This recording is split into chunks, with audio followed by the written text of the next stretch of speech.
Come on!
Show me your courage!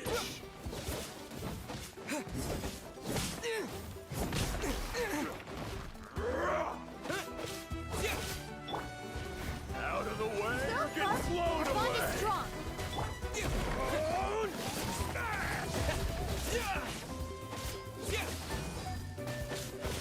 Out of the way or get blown away!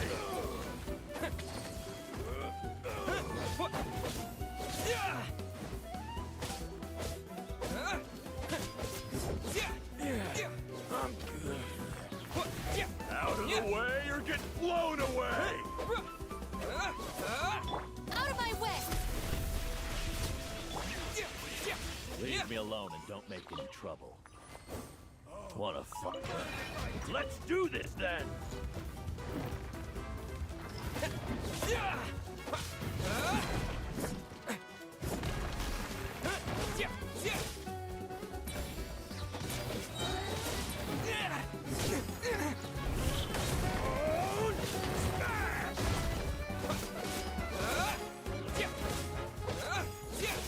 Cool it.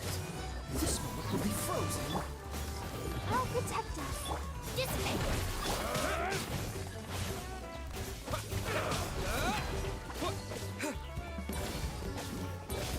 Yes, you are. Qualified after all.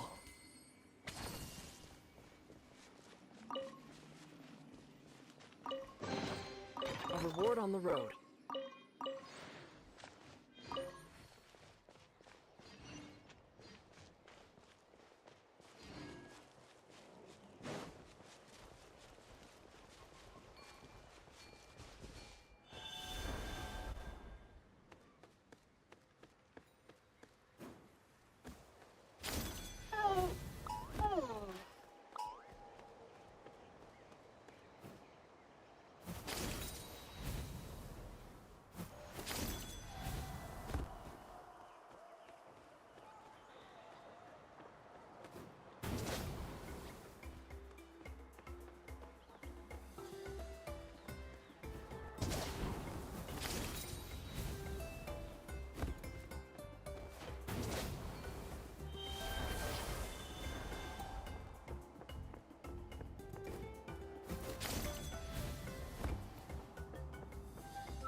Just a moment, great hero.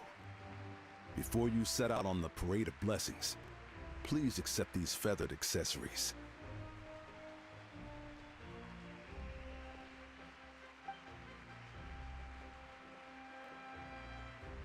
We bestow these gifts to every hero who receives this honor. They are proof of your bravery and strength, and mark you as a role model for all in Natlan. Thank you for everything. Thank you for saving us from the abyss. Now, the person who has the honor of adorning you with these gifts is none other than one of Natlan's most outstanding warriors, Chaska.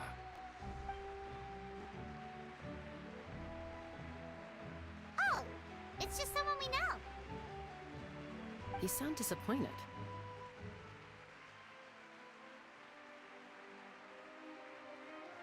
Exactly! It, makes this moment even more special because we're already friends. Well, both in a personal capacity and as a representative of all warriors in Natlan, I bestow upon you this blessing. May your flame forever burn, pure and bright. With us by your side, you'll never fight alone. Time to embark on your parade of blessings.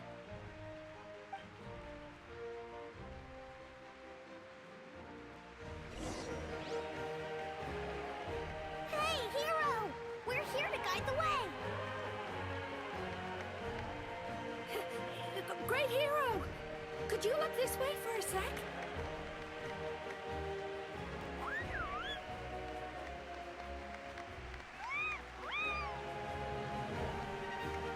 Hey, stop running around! You're blocking his way.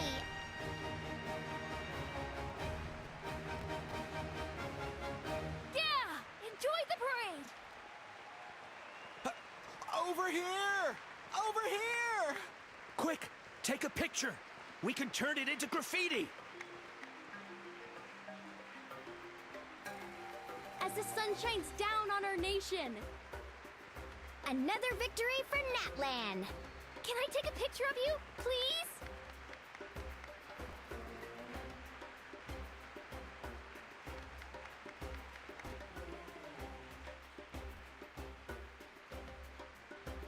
Great hero! Could I have a moment of your time? A lot of people here really look up to you and would love to get a picture or an autograph. You don't mind indulging them for a little bit, do you?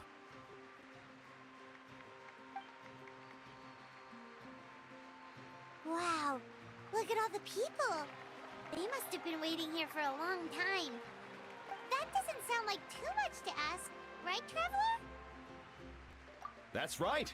The photo booth is this way and the autograph area is over there. The parade of blessings will continue in that direction. So head to the next area whenever you're ready. We'll be cheering for you.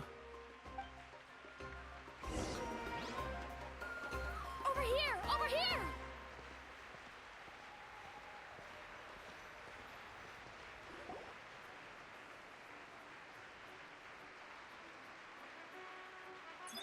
Yes, that's it. Thank you.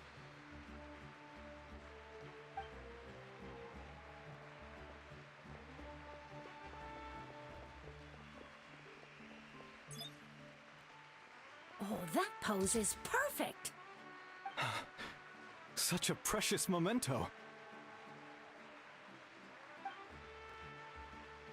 Wow, it looks great. Can I have one more photo? Just one more? Sorry, only one photo per person. There's still a lot of people waiting. It's okay. One is enough. One is more than enough. Oh, look over here. Perfect. This is going straight into the next issue. Thank you, hero. Thank you so much for everything you've done for Natlan.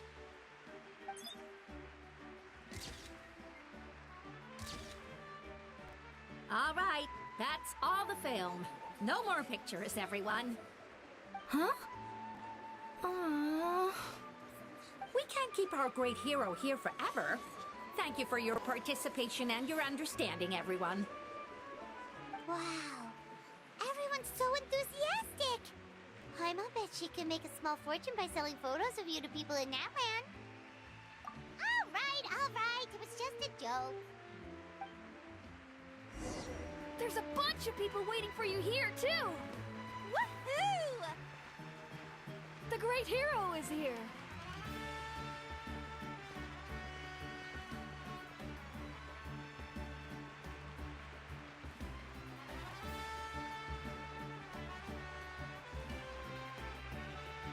It's the great hero!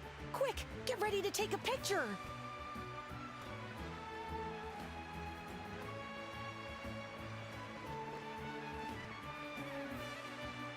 Line up, everyone. Single file, please. The hero will begin signing autographs.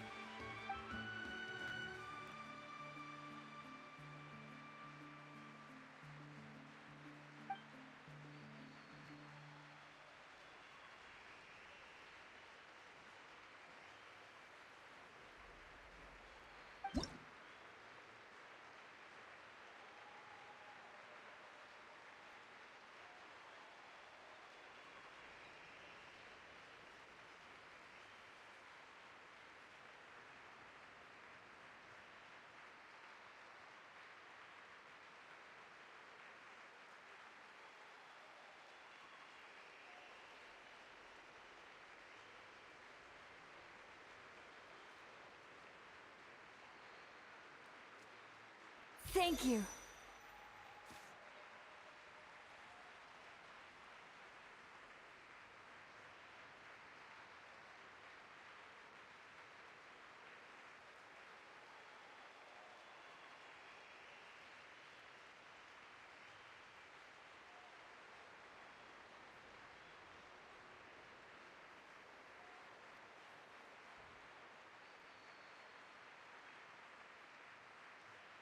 I'll treasure this for the rest of my life.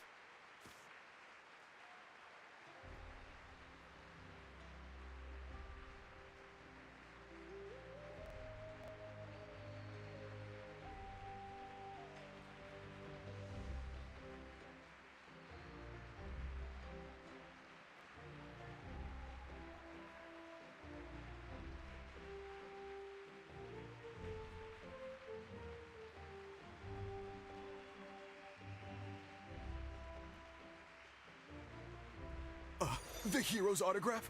I actually got the hero's autograph?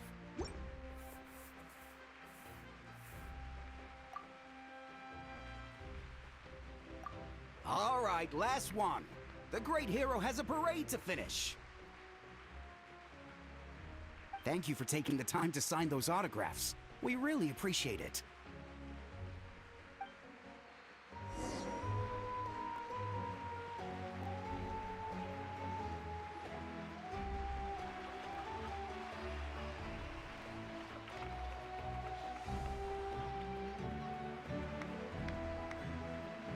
Sorry to bother you, great hero. I'm a messenger from the Scions of the Canopy. I know everyone's been curious about the hidden message behind Tumaini. Every ancient name has a story behind it and comes with a certain mantra. Usually, the Wayab reveal those mantras to our chiefs in a dream, but yours is still unknown to us. Oh, you mean like the lines the 6 heroes recited when they appeared? But, where do they come from? Is it something you have to decide, Traveler?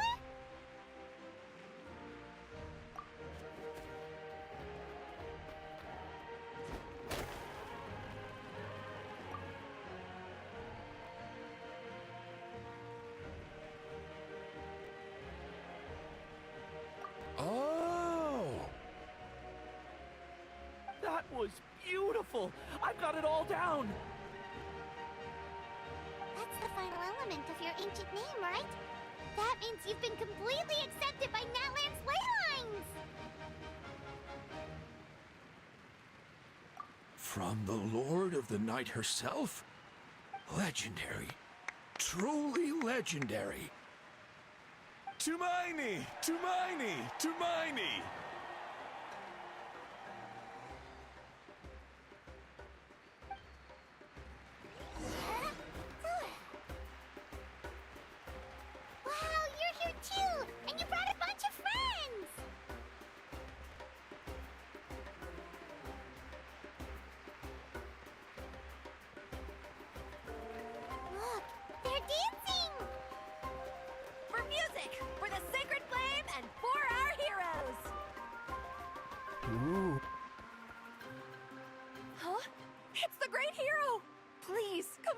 us!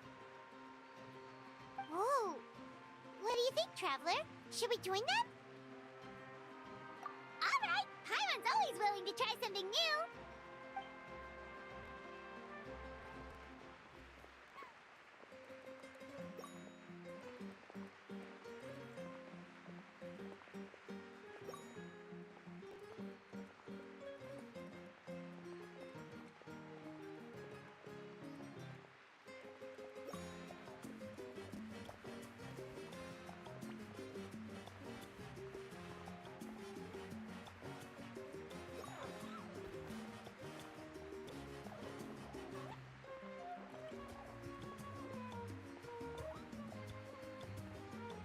Hey, not bad. You're a natural.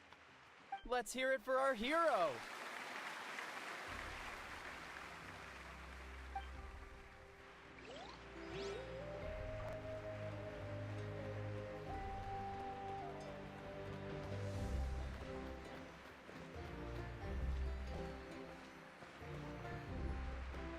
We now arrive at the end of the Parade of Blessings. Let us offer the Traveler our blessings one more time and give him a resounding round of applause.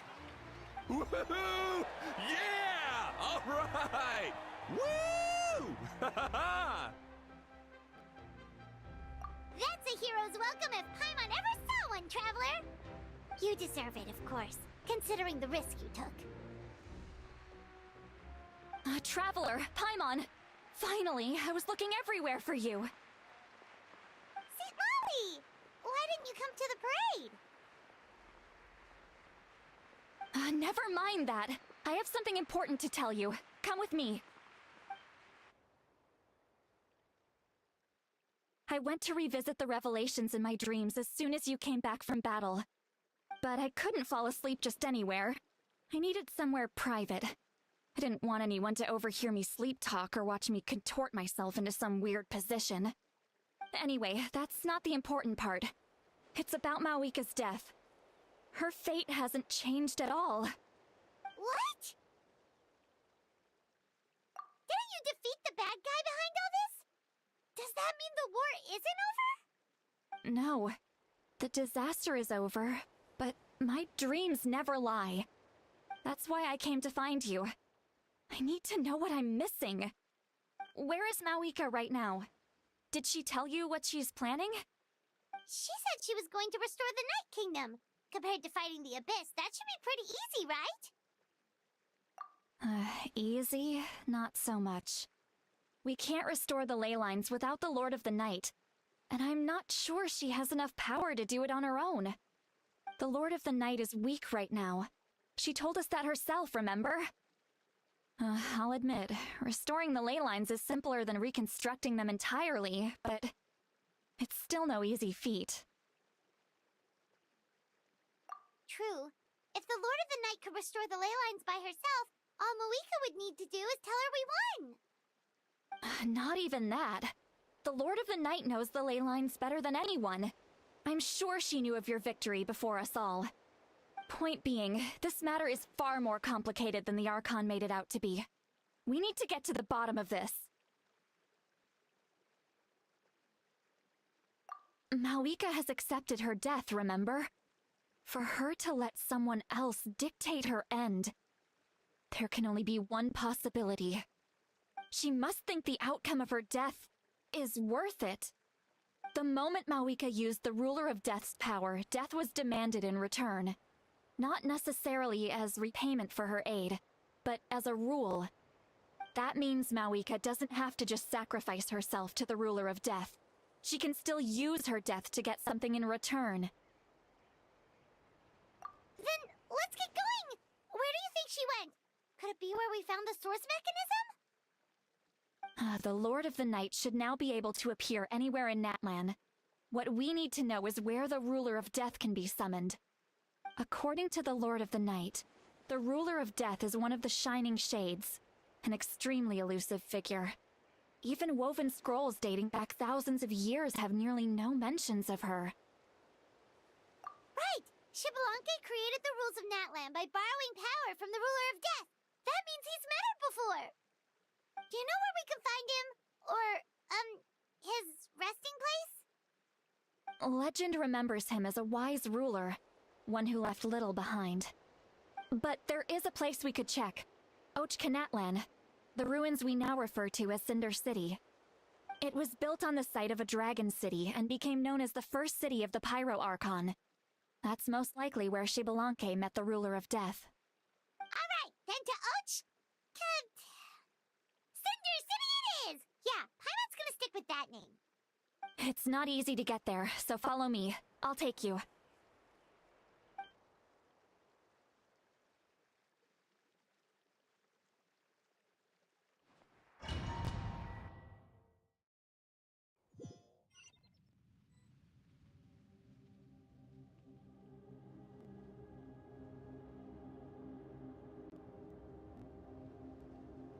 Man, this place really is hard to get to. And, Paimon wasn't the only one who saw that weird thing up there, right? All those eyes inside of it? Talk about creepy. I believe that's how the ruler of death keeps an eye on Teyvat. Quick, this way! We're almost there!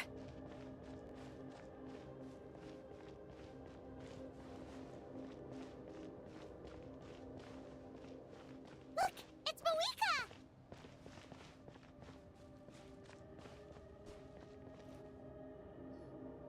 I have grown weary of the endless wait. The fate of this land is of no interest to me anymore. However, you humans managed to meet the expectations of the Heavenly Principles.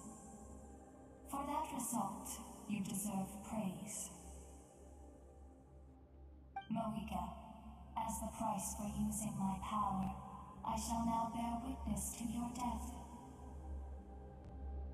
And with you, the war that your nation has waged for more than 1,000 years shall meet its end. Mawika! You got here sooner than I expected. What are you doing? Closing the final chapter on the plan that has consumed Natlan for 500... No. For the entirety of our history. We've eradicated the Abyss from Natlan, but its power remains in worlds beyond Teyvat. Tremendous and unyielding. Only by completely restoring the Night Kingdom can we defend against its corrosion in the long run. But the architect of the Night Kingdom is near her end. She lacks the power for such a task. And worse still, if her life force is depleted, the rules of Natlan disappear along with her. We have no need for the Ode of Resurrection right now, but it remains Natlan's strongest defense should the Abyss return one day. So, you're planning to... Yes. My plan is to once again place my life within the sacred flame. 500 years ago, I gave my life for the chance to be reborn in this era. A chance to see all my plans to completion. And now, to sustain the Lord of the Night, I will give my life once more. I respect your decision, Mawika. But this method requires an immense sacrifice. The flames of your life force are exceedingly strong. But a life sustained by fire is one destined to die out one day. What will you do then? I've thought about that. With the Abyss out of the picture for now, the Sacred Flame's power will be consumed at a much slower rate. My life force should be able to sustain it for another 200 or 300 years. Future Pyro Archons will continue to seek new sources of fire. As long as Natlan's legacy endures, the Night Kingdom will survive, impervious to the Abyss. Once again, you place hope in the hands of the future. But the pilgrimage can replenish the power of the sacred flame. We can give it that meaning. Why shoulder this burden by yourself? Because I want the pilgrimage to change. The pilgrimage was an essential part of our struggle against the Abyss. A grand competition full of promise and glory. But it also chained our people to an inescapable destiny. Fear and anxiety have been our constant companions. We knew what the consequences would be if we laid down our arms. Morality left us with no other choice. And so, Natlan became the nation of war. This is where Xbalanque defeated the dragons and granted our people the liberation of their flesh. And now, in the same place, I have the chance to grant them the liberation of their spirit. There will be no war, only competition. One fueled by our dreams for the future, rather than a desperate struggle for survival. A new future deserves a new meaning. A chance to take a definitive step forward. Very noble indeed. But what does any of this have to do with you? You speak of duty, but not yourself.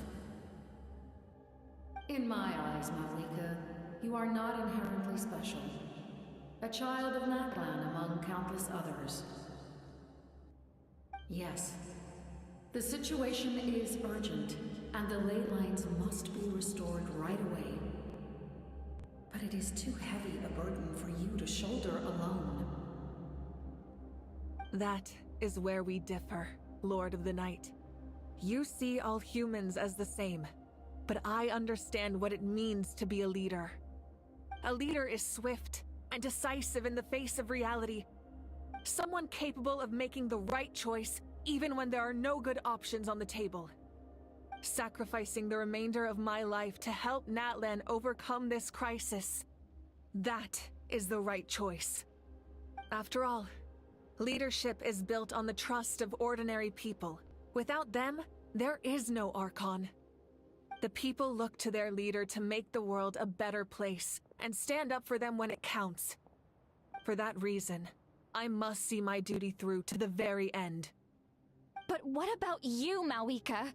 You still haven't talked about what you want. Is it that unimportant to you? It's not important, Citlali. There is nothing more important than protecting the future we built together.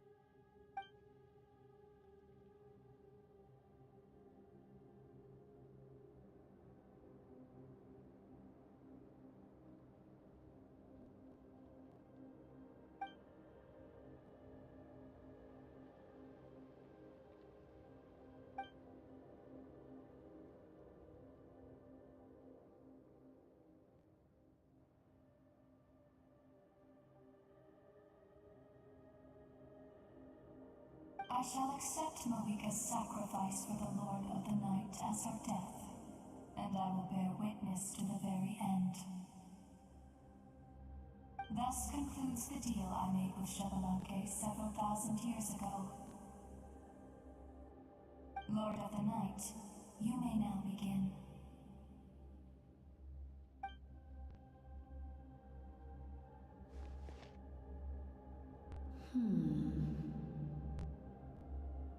What are you waiting for?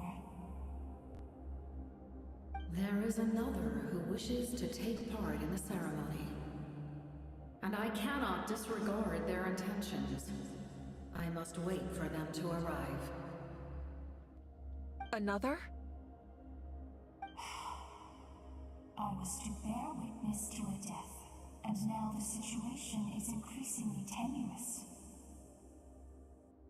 If the life of this second individual fails to meet my requirements, I fear I may lose my patience. Rest assured, his life will hold equal value. I am the helper of humanity, and I must always place their demands first, no matter who the human may be. Cumbersome. But there is nothing to be done. Such is the duty of an angel. Wait, this feeling... We made it.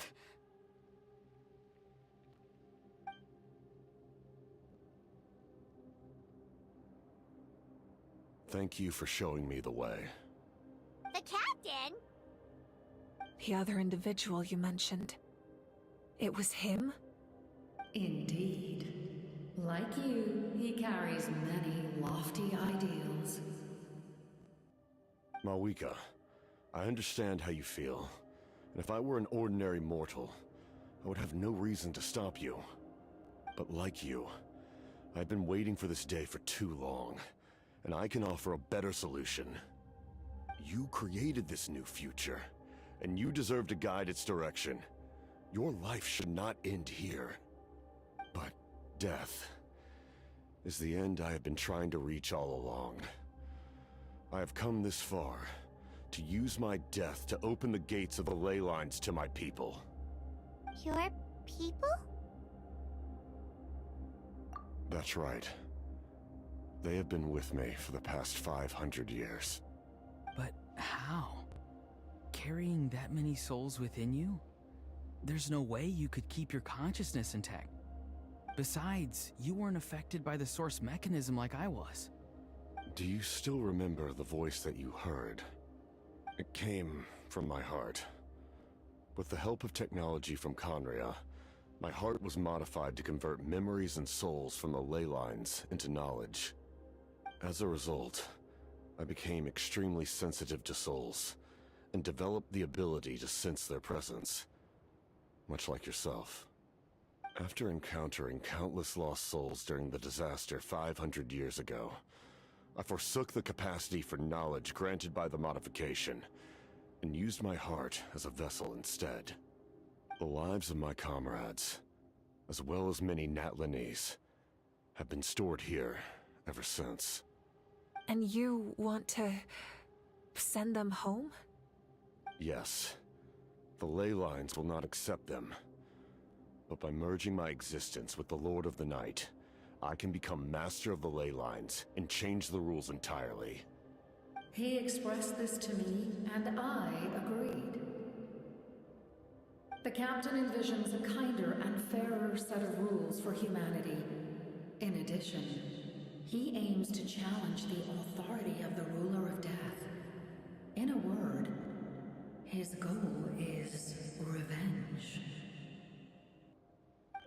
Revenge? After all, it's because of her that I bear the curse of immortality, the curse of absolute life. I now understand that which you seek. Then, bear witness to my resolve and hatred. The people of Conria committed grave sins, and for that, we were cursed to suffer endless physical torment, cursed to witness the demise of everything we held dear. But most of us were innocent. Most of us knew nothing of the Five Sinners' exploitation of abyssal power, myself included. If I sacrifice my life for the Lord of the Night, you get the death you desire. But at the same time, the curse of immortality would negate the very death you seek. Left unresolved, that paradox could uproot the natural order of this world. Even you, great ruler of death, lack the capacity to bear the consequences of that outcome. Your curse is now the tool with which I will overturn the oppression of the gods. This is my challenge to you. Forsake one of your rules. The choice is yours. Your new heart has limitless potential, and you have wielded it with bravery and honor. I grant you the title of Sentinel Knight. Like the four pillars of strength, you will continue to safeguard the glory of Conria. The glory of Conria. Our land, our dignity, and every comrade who fights alongside us. The Night Kingdom is almost destroyed. Our fallen soldiers, your comrades, they have nowhere to go. Huh?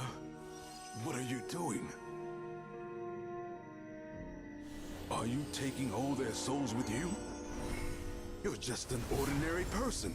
You can't bear that kind of burden. No hero should have to wander alone.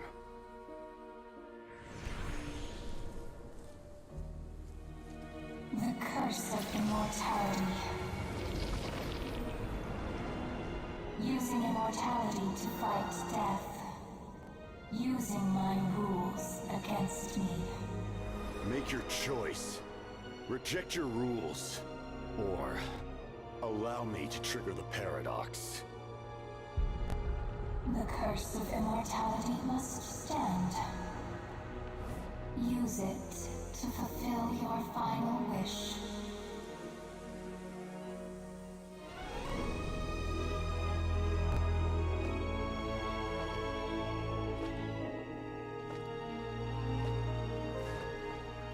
Well fought, my lord. Thank you for everything.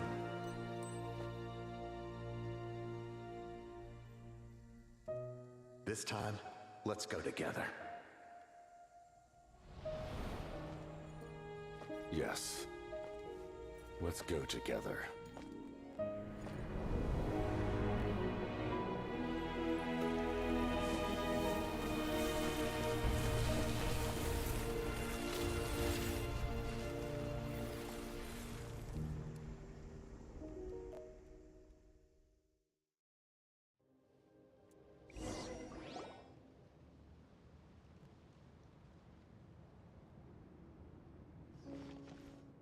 The captain, he...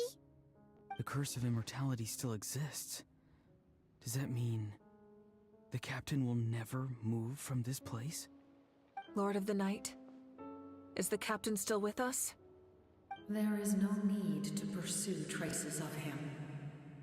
For those cursed with immortality, release from the mortal coil is the greatest form of peace. Even so, please pass on my gratitude. His long journey has finally come to a close. I suppose this is a happy ending for him. I cannot imagine how much pain he endured over the past 500 years, or how much strength it took to never stray from his goal. There's something I've been trying to figure out. I don't think I ever saw him sleep. I tried to ask him about it on the way here, but he didn't answer. Just like always, he never talks about himself. It's probably due to the voices. When souls merge in a single being, their voices echo endlessly through the mind. Souls that retain memories of their death often scream and wail in despair. Considering the number of souls inside him, that effect would be even greater.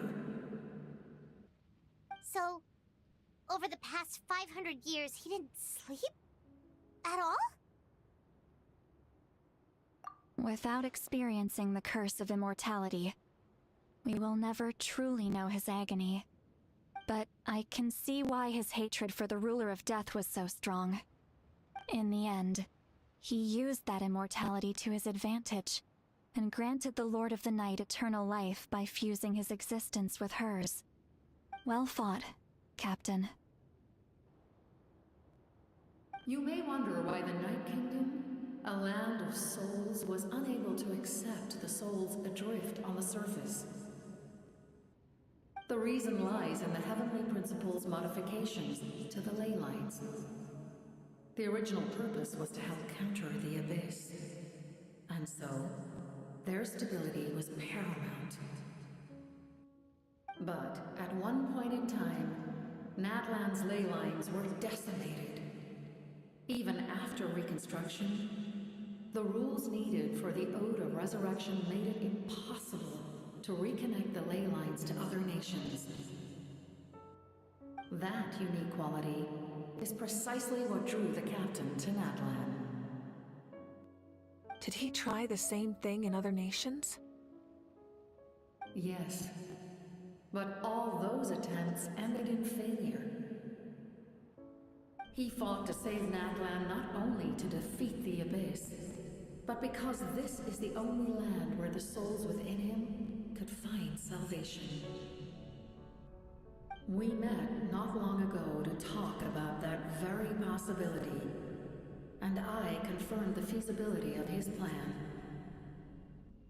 I, too, recognize the need to change the rules of the ley lines. Not only for the souls that wander this land, but for the outlanders that may perish here in the future. In the eyes of the heavenly principles, that kind of change is extremely risky, if not impermissible.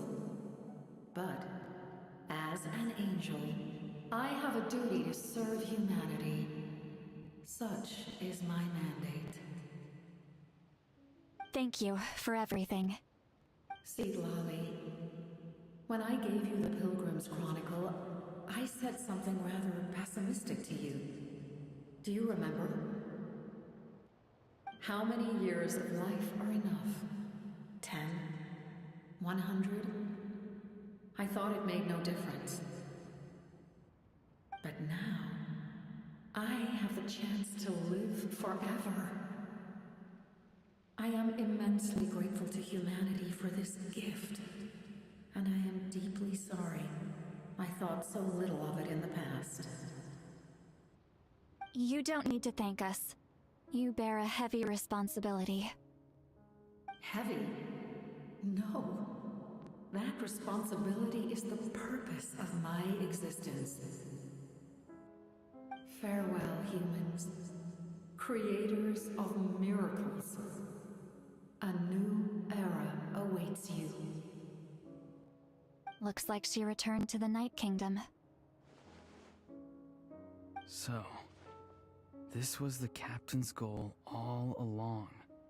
He fought to the end for all those souls and challenged the rules of the world in the process. He was an outstanding warrior. He took on a burden that was meant for me and even brought about a better outcome. It would seem I lost this duel. He was right. Natlan needs a leader to guide its future.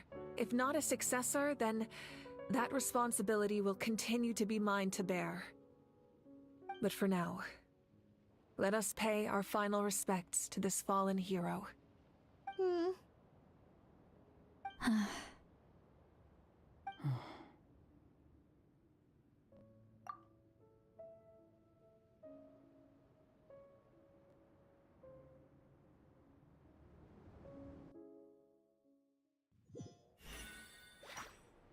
To my sister, Hine.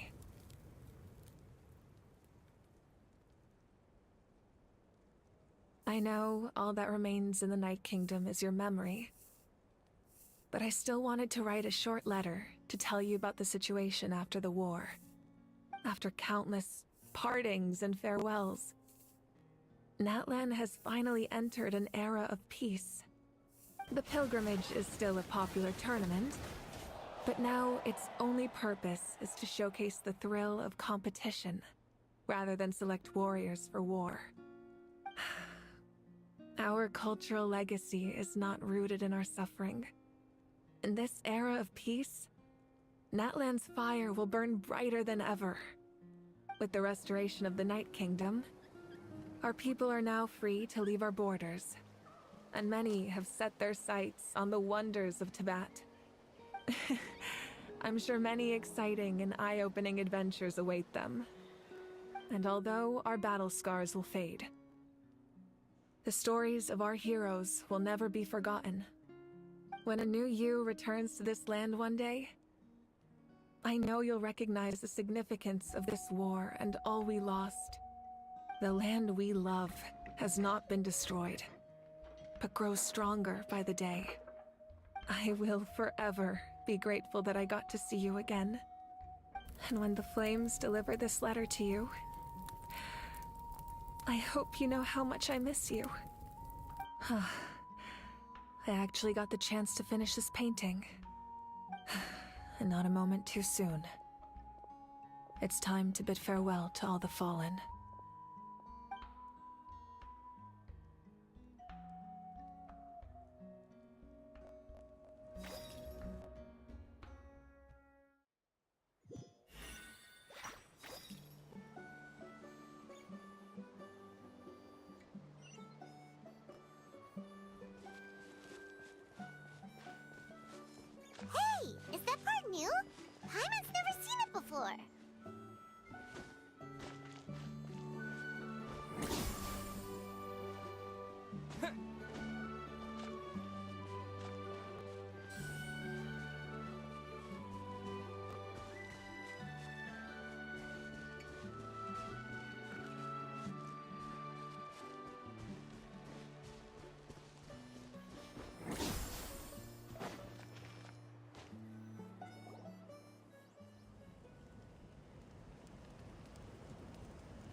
We are gathered here today to bid farewell to all who lost their lives in this war. This struggle has caused us profound pain and brought us face to face with loneliness and loss. But through it all, our bravery and resolve never wavered, and we never lost sight of victory. Even the tiniest of sparks can unite to become a blazing fire. They lit our way forward and showed us the path to victory. When our homeland is revived and life blooms again, they will return to us with the first rain of spring. It is just as our poem describes. We are the inheritors of memory and legend. Those who grew alongside sun and wind. Those who forged our own destiny and future. That is Natlan's fire, the lifeblood of our nation. The fallen are never truly lost to us. We will be reunited one day. And as we create new legends and write new poems in honor of our beloved homeland, they will always be with us. Their deeds immortalized in our memory, and their names immortalized in stone. This epic will be remembered in the actions of every valiant warrior and brave Saurian, all equally important and indispensable. I would also like to take the time to recognize a Fatui Harbinger, who sacrificed his life for our cause. He was a warrior from Conria, who helped defend our nation 500 years ago. A man who used his own heart as refuge for the souls of the fallen. For the chance to offer them a final resting place, he chose to fight with us once again. In the end, he fulfilled his wish and returned the souls to the ley lines. By turning his curse into a weapon, he defeated his fated foe and protected me in the process. We have had our differences in the past, and I cannot say his character is representative of all in his organization.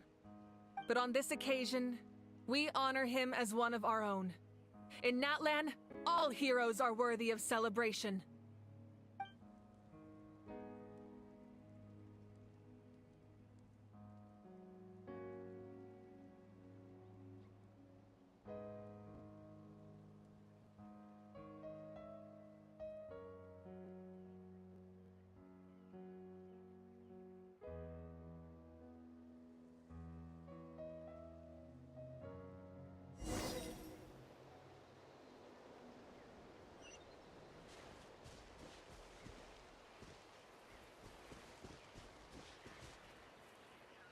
Ah, our heroes here.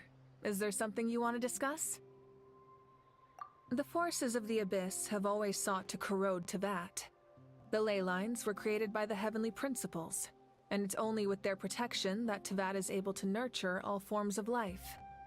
If the Abyss had free reign, this world would become a living hell. We saw that for ourselves. Any attempt by humanity to harness the power of the Abyss is met with swift punishment. The Heavenly Principles and the Shades show no mercy in that regard. That unyielding approach is also the source of great sorrow and hatred. The situation goes beyond a simple discussion of right versus wrong. Perhaps the truth will reveal itself during your future adventures. Oh, isn't it obvious? The Ode of Resurrection didn't take effect at all. Your own strength is what allowed you to keep fighting, as well as the moral support from everyone in Natlan. Still, moral support is also an important, if underappreciated, effect of the Ode of Resurrection. The captain's subordinates sent us a letter he left behind. After our duel at the stadium, he asked Tsaritsa to remove him from the responsibility of obtaining the Gnosis, and his request was granted.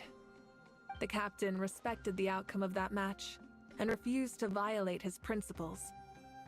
But, since this is the final Gnosis, I doubt that Tsaritsa will let the situation stand. Perhaps a replacement Harbinger will be sent here soon. I'll make sure to be prepared. A direct conflict with the Fatui is unavoidable the moment you step foot in Snezhnaya. So make sure you're ready for any scenario. On a related note, I've acquired some new intel about the fragment that suddenly appeared in the sky. Such fragments are known as Ancient Moon's remnants, relics of secret source technology from the era of the ancient dragons. Coincidentally, a small squad of Fatui infiltrated our borders around the same time it appeared. Our investigation revealed them to be the subordinates of the Doctor. Their stronghold is in Nod Krai, a land with a long history not far from Snezhnaya. The people there can use a very special power. It's said that this mysterious power predates even the 7 elements of Teyvat. Ancient Moon's remnants, the Doctor, a mysterious power. The project that connects all 3 must be ambitious indeed. Huh? Tribe? Oh, you're thinking along the lines of how the names of the 6 heroes were inherited. In truth, apart from a few ancient names associated with a certain tribal culture or tradition, most ancient names can be inherited by anyone. Your name likely falls under that category. The Wyab will select someone who shares your character and name them as your successor. Of course, that won't happen for a very long time. The long journey of the Pyro Archon has now come to an end. Together, we overcame darkness and death to accomplish something truly remarkable. As we celebrate your glory, allow me to thank you once again. This time, just as Mawika. Thank you for the respect, understanding, and support every step of the way.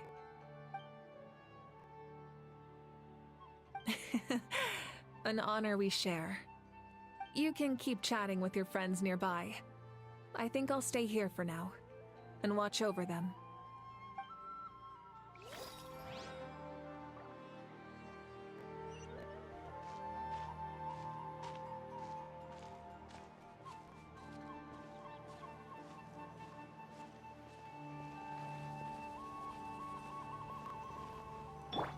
Let the show begin. Stand with me!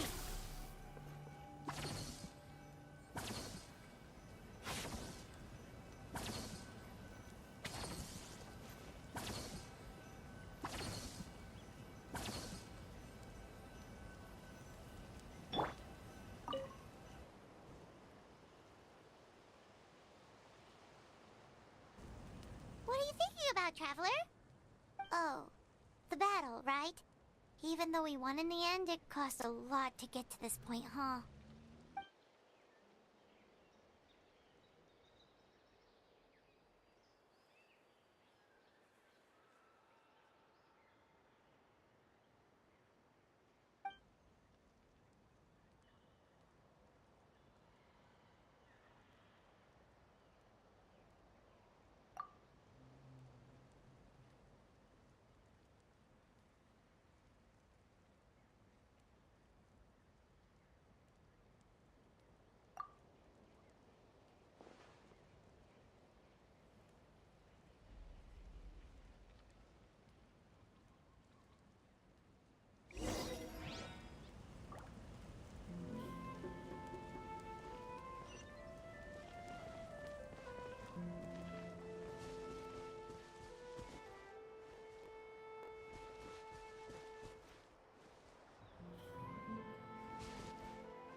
Smashed or scorched, which will it be?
Well, you kids don't miss a beat, do you? All right. You can be the first audience for this new tale. Let me know what you think. Now, where to begin?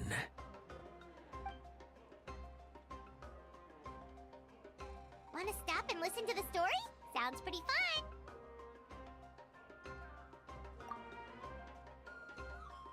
This is a story of the great heroes of our time.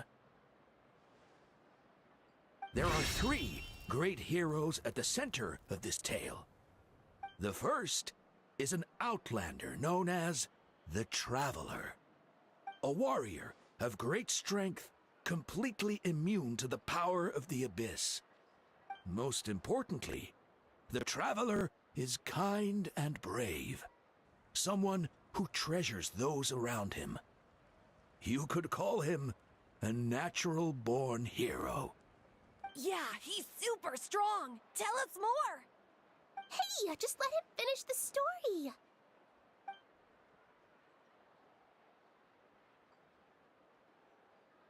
The man telling the story keeps looking this way, Traveler. Paimon thinks he recognizes you. The second hero is also an outlander.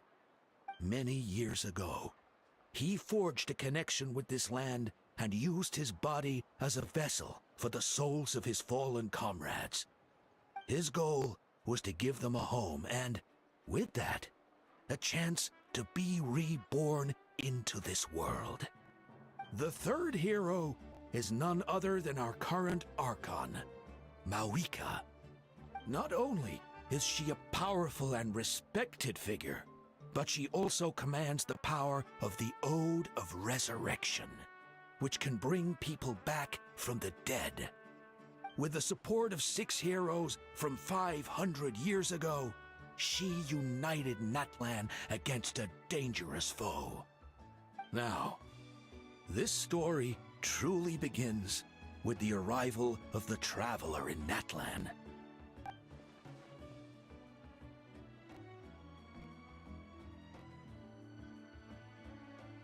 Under his guidance, Kachina performed exceptionally well in the pilgrimage and earned her chance at the Night Warden Wars.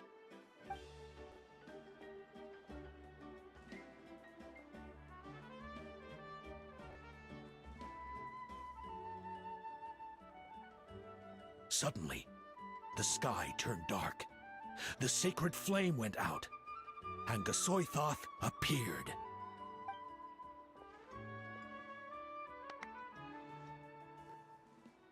Everyone gathered at the stadium and sang the Ode of Resurrection together to send their support to the furthest corner of the Night Kingdom. Hermione became known by all, and everyone began reciting the words that defined its message. In the beginning, there was darkness, until someone set themselves aflame. Only then did the universe know light. Anyway, the dust has now settled, and Natlan has entered a new era of peace. The Traveler fought for life, the Captain fought for death, and our Archon, Mawika, created a bridge between them. Wow! Is there more? Please don't let that be the end! Sounds like you like this one. Tell you what, give me some time and I'll write it all out in even greater detail. I loved it! This is the best story ever! Yeah, and Tumaini is the coolest ancient name. I get to be Tumaini today, okay, guys? Hey, it's supposed to be my turn! No, it's my turn! No, it's my turn! I get to be Tumaini today! So, no one wants to be the Pyro Archon anymore? Sounds fun! What do you say, Traveler? Wanna let Paimon be Tumaini for the day? Alrighty then! Let's go, Paimon! A new adventure awaits!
Huh? What are the Fatui doing here? That's a little concerning. Let's go over there and see what they're up to. Also, how did they get this close to a tribal settlement? Huh. All the Fatui left in Natlan are probably the captain's subordinates. That basically makes them followers of one of Natlan's heroes. Still, once a Fatus, always a Fatus. Something seems off seeing them here. Let's go check it out.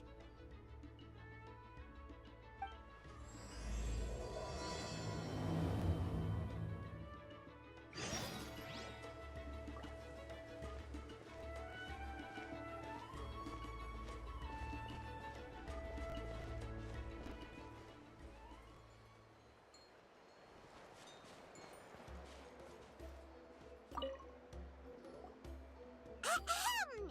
What are you guys doing here? Following orders. If you have a problem, take it up with our employer. Hey, what's with the attitude? Can the Fatui even work for a private employer? This is Grudok. I hired him to be my bodyguard in Natlan. As you can see, he's not the sociable type. I'm sorry for any offense. My original plan was to hire someone from the local tribes, but a priest recommended Grudok and his squad. I was told they were capable fighters and had the time to spare, so they fit the bill. It seems like the Fatui's reputation in Natlan is quite positive. So that's what happened. Then you must be from Fontaine? Precisely! Montluçon, at your service. I work in the publication business. And you two... Wait, you must be the Traveler and his fairy companion.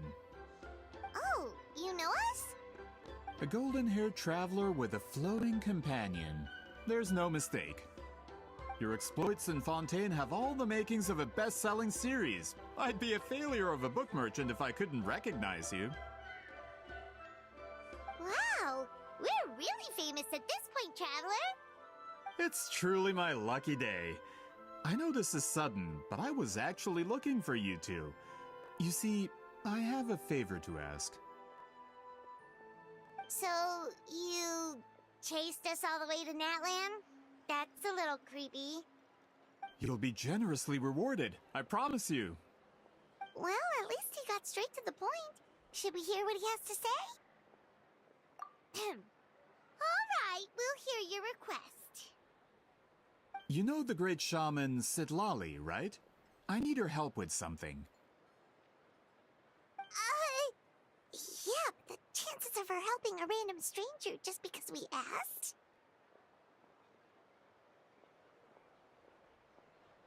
Yeah, Sitlali really doesn't like dealing with strangers. I heard about that from other members of her tribe. But they told me if one person could convince her, it would be the golden-haired traveler. If you manage it, I'll even double your pay.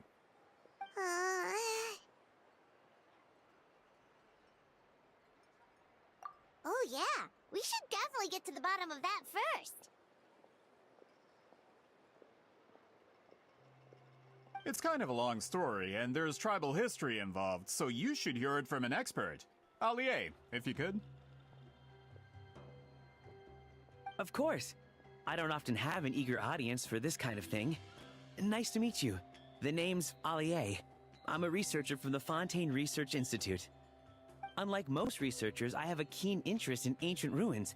That's why I was invited to join Monsieur Montluçon's team.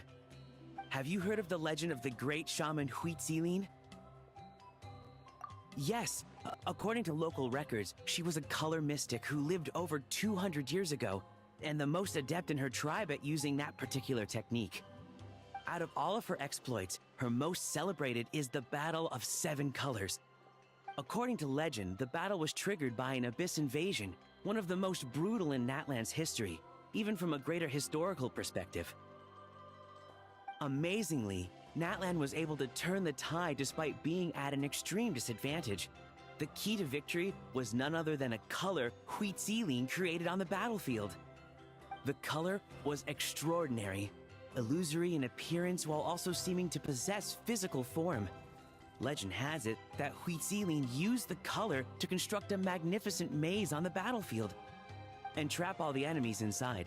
This allowed her allies to launch a counterattack and ultimately secure victory. Anyway, that's the gist of it. We don't want to take up too much of your time. That story is the reason I came to Natlan. I often publish books about the history of other nations. They always end up faring well on the market. When I heard this story for the first time, I wanted to include it in my next collection, but historical records about Natlan aren't very detailed. We haven't been able to determine where the battle took place, or find any definitive evidence that it occurred at all. Even within the Masters of the Nightwind, people dispute the legitimacy of the story. Some believe it to be a myth. If that were the case, the story would not be fit for publication. But if you're just including it in a story collection, why does it matter if it never happened?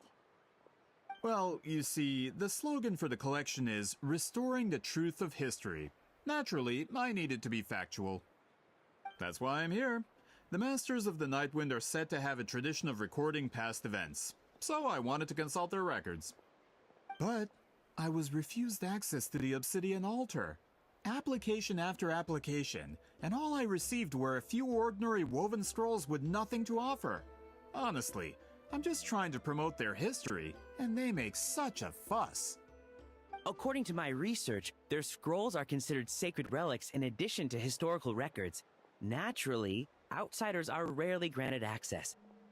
Not to mention, the scrolls we did get to review actually contain a huge amount of information. I just need more time, and I could... We've been over this, Allier. There's no need to waste time on those scrolls when we have a better way. Seat Lally, you mean? Exactly. You're well aware, I'm sure, that Sitlali has been alive for more than 200 years. That means she lived during the era of the Battle of Seven Colors. If she agrees to be my consultant, then no other historical records are necessary. Oh, that's what you want. So, what do you say? I'll quadruple the pay if it helps sweeten the deal. Well, it's not that we don't want to help you. Oh, right. The duty the chief gave us has a lot to do with Huitziline. Who knows? The Battle of Seven Colors might lead us in the right direction. All right, we'll help you convince Seat Lally. Just let us do the talking, okay? Of course. Finally got here, and now I can't even find the recipient. Where are they?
So, this is where the great shaman lives? A bit far from civilization, isn't it? I hope the person who pointed us in this direction wasn't mistaken. For someone like Lolly, it actually makes a lot of sense. Is this graffiti her work too? I wonder if it's a cultural practice. If I could just copy it down, We're here for a reason, Allie. As agreed, you two can do the talking, and we'll wait for you here. Okay, we'll go knock on the door. Hopefully she's not hungover.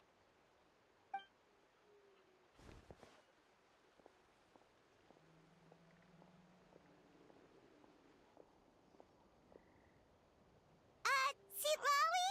Are you there? We need your help with something! Oh, no response. Maybe she's not home. Oh, Granny Eatsley? Are you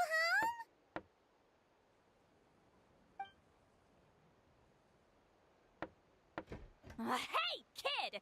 If you're here to challenge me, book an appointment first.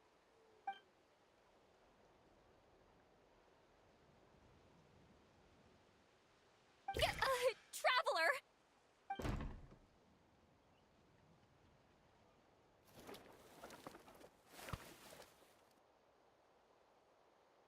Looks like we came at a bad time.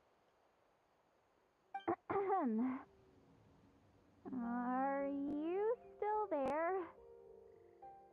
Just come in. We can talk inside. Well, at least we didn't get turned away.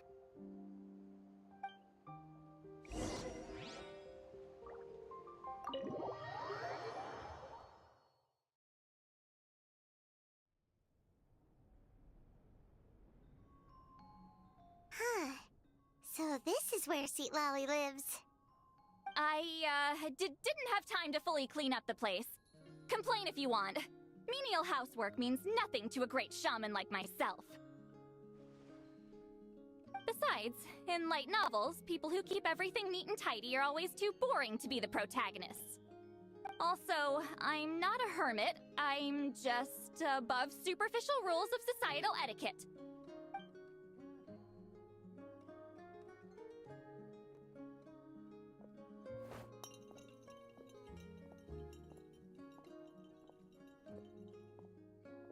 She sure does care a lot about what we think of her.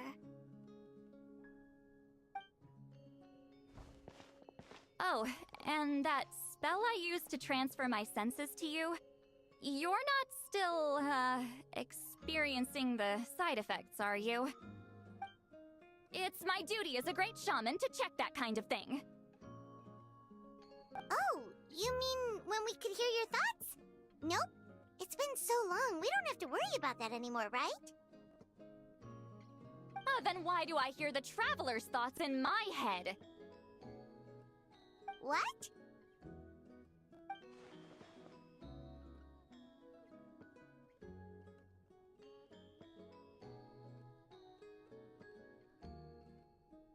I can still hear you, you know.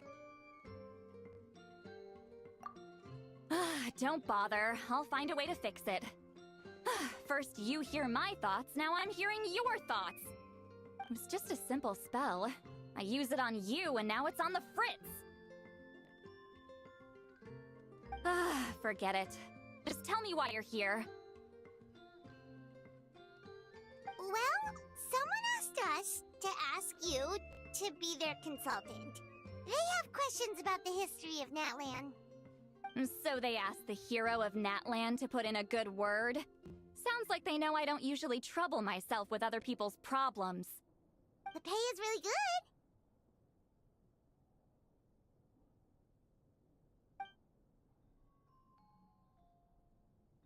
Doesn't matter. I'm busy.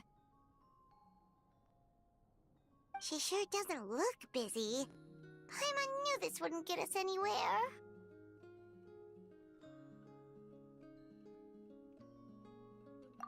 From you? Yeah! We were given a sacred duty to help your tribe weave a special scroll! Huh? So, you're the appointed ones this time? We were surprised too! After all, we have no idea how to weave a scroll like that. But with Chef Biram's help, we were able to make some progress. We still haven't succeeded, but we learned that the key to weaving the scroll is a special kind of color. The historical event those men want to ask about also involves color. If you help them, you might end up helping us too.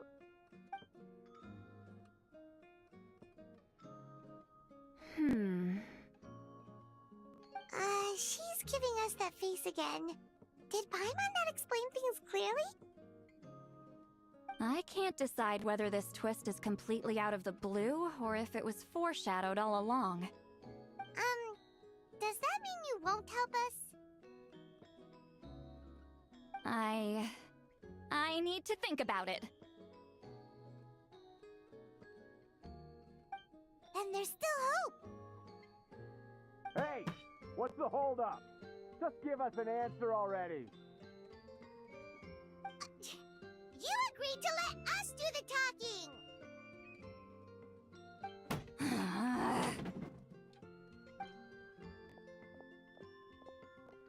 Sweet Lolly!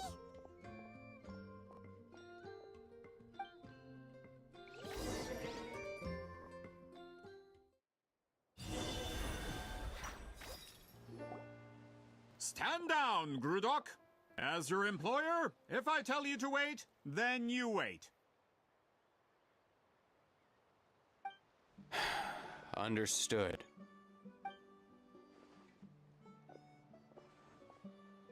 You're the great shaman who's been alive for centuries? But you're so...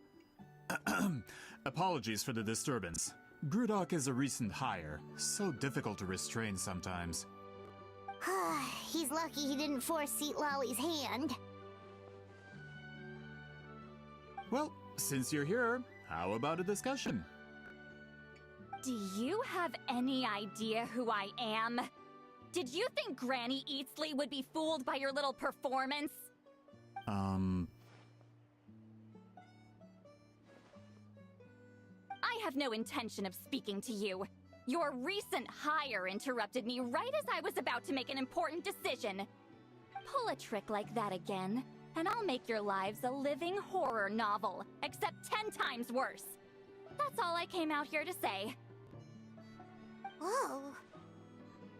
Traveler, we have a discussion to finish. You live up to your name, Granny Itztli.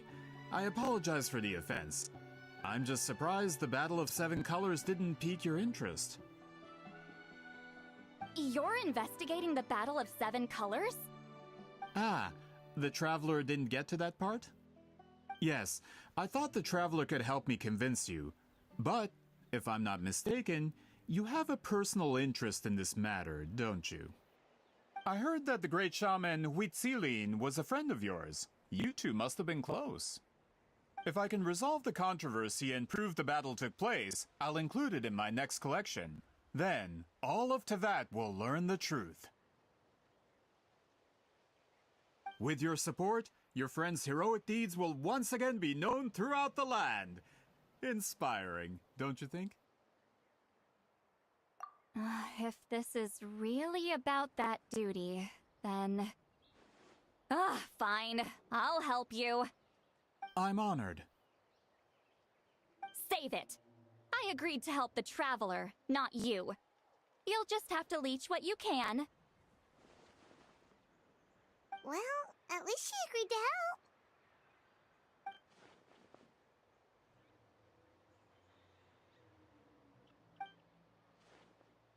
help. Who are you calling heartless? Not a problem. I always planned to work with the Traveler. So, did you directly experience any events of the battle? Do you have any idea where it took place? Can you think of any relics we could use to prove it? Talk at me, why don't you? Fine. No, no, and no.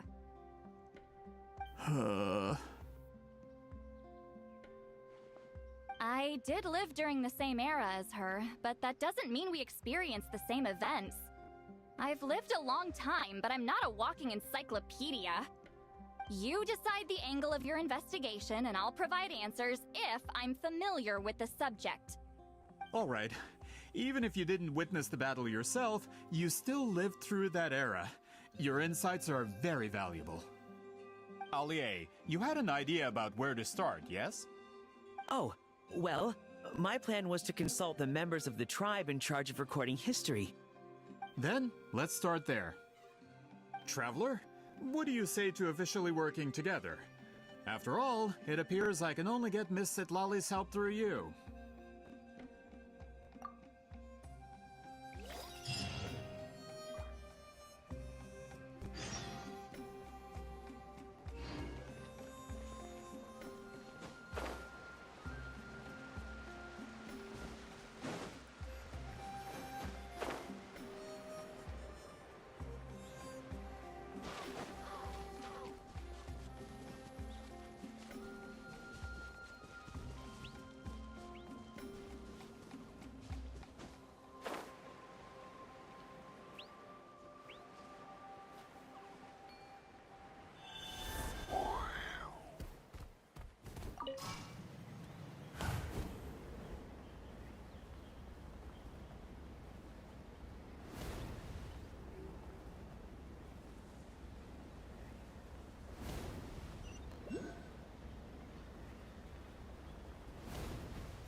You don't seem super invested in this whole thing, Sitlali.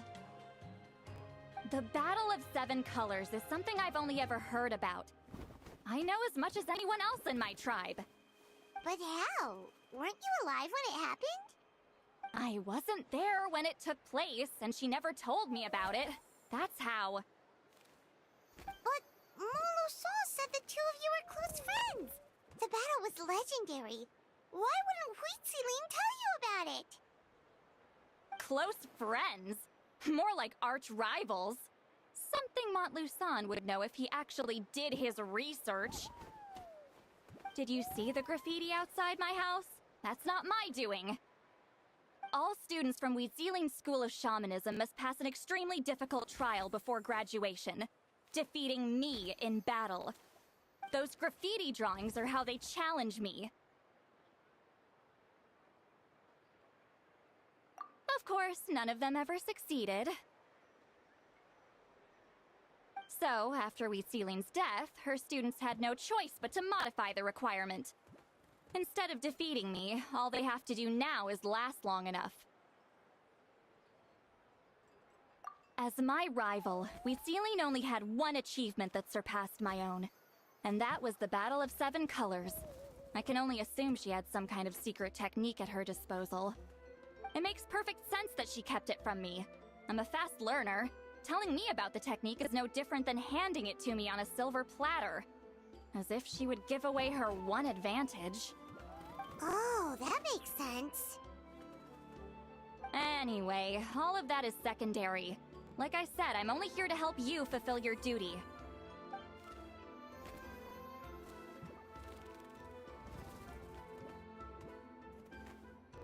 Don't misunderstand. This duty is important for my tribe, too. A great shaman should do her part to see it done.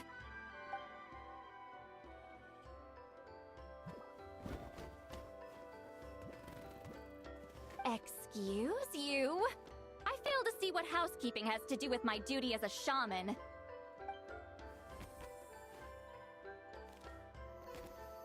Why is it that you're the one whose thoughts are exposed, but I'm still the one suffering? I need to get to the bottom of this. Excuse me, Great Shaman, but we have a situation over here. We could really use your help. Okay.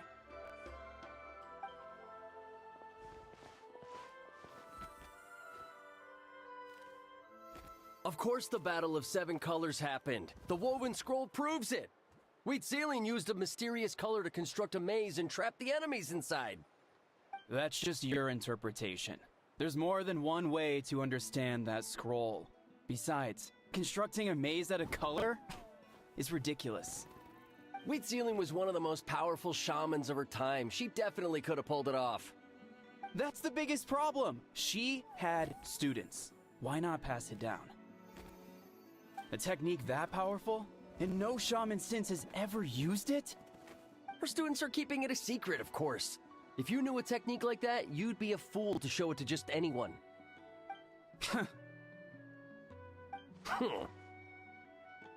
Oh, I didn't mean to cause an argument. I just wanted to ask, is there anything we can use to prove the battle took place? Of course it took place.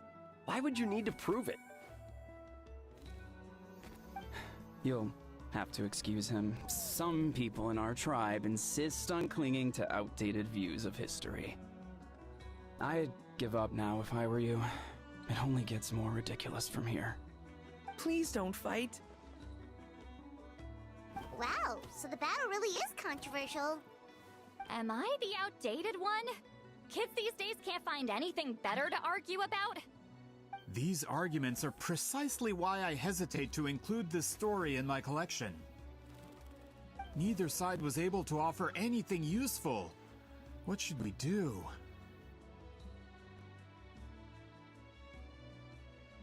Wheat Ceiling was a passionate teacher. We were opposites in that sense. The technique she used in the battle must have been her masterpiece. There's every reason to pass it on. Still, if the technique is powerful enough to single-handedly stop an invasion, it also makes sense that her disciples would keep it a secret. We should check with the students from her school. If we can confirm the technique exists, we can deduce certain things about the battle. But as far as I know, most of the shamans from her school occupy high positions in the tribe. Not the type of people outsiders like us can speak to on a whim. Right. The obsidian altar is off limits to you. But, if I go... Is there a problem? Most of Wheat Ceiling students are respected priests in the tribe. But that means they had to go through me. Or try, at least. I, of course, humiliated them from a young age. Those who hold the position now are the ones who lasted long enough before I wiped the floor with them. If I show up without warning, they'll run for dear life. That's not gonna get us any answers. Yeah, Paimon can see it now.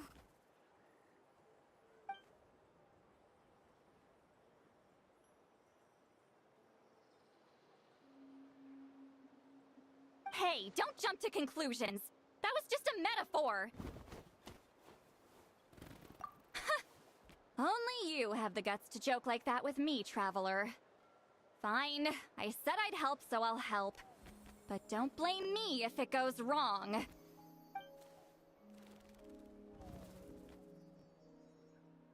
the rest of you can wait for us here. We appreciate the help.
Oh,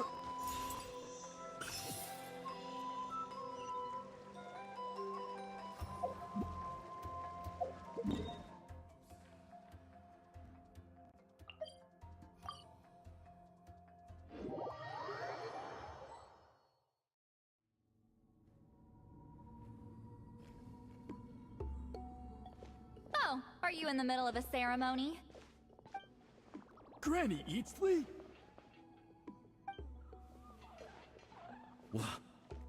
What is she doing here? Did some coward not show up after challenging her to a fight? Or is she here to officially take over the tribe? Whoa. It's like they really do see her as some kind of tyrant. No matter what, we'll defend our dignity as priests to the end. Ugh, you talk a big game for someone who lost to me the most out of the entire priesthood. What? All I want is to ask some questions. So, you're here to interrogate us? Someone didn't sit pretty for their beating? Is that it? You want their name, don't you? We should just run! Yeah, with the hero of Natlan here, Granny Eatsley will be on her best behavior. Sure, whatever you say. Oh, it's the Traveler and his companion. That does make me feel better. How can we help you? We wanted to ask about the technique you inherited from Huitziling. Huh. So you can eradicate our school once and for all?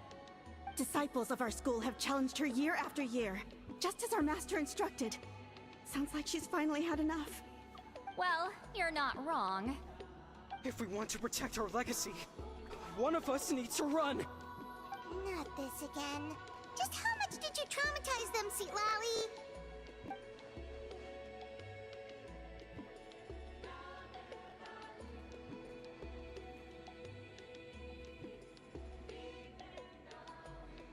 Hey! You can't just say whatever you want just because it's in your head. I'm Granny Eatsley. A mere mention of my name and kids burst into tears. Love and respect? No one has the guts for that.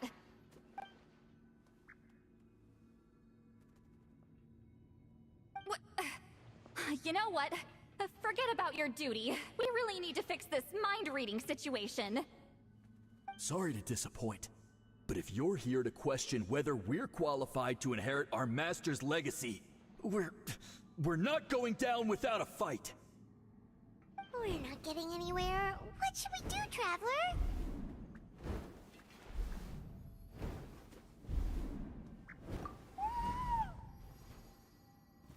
Huh? Oh, it's you. Elder Tlapo! Oh, we must have disturbed your meditation. Our deepest apologies. Please forgive us.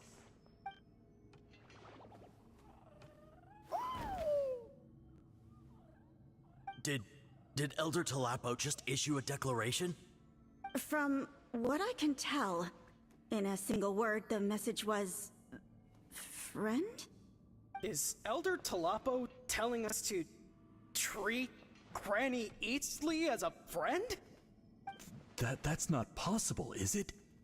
Oh, you forget yourselves, my friends. You are esteemed priests of our tribe. Where are your manners? But Chief... I didn't expect to see you here, great shaman. My sincere apologies for the lack of hospitality. Well, I wasn't exactly planning to come to this crowded place. So you can save the pleasantries, Chief. I'd rather get this over with. Understood. Now, as successors of Huitziling, I understand your friction with Granny Eatsley. However, Elder Tlapo's declarations have always showed us the correct path. You would do well to respect his counsel. So, mind your manners and allow Granny Eatsley to ask her questions. Good thing Elder Tlapo and Chief Biram are on our side.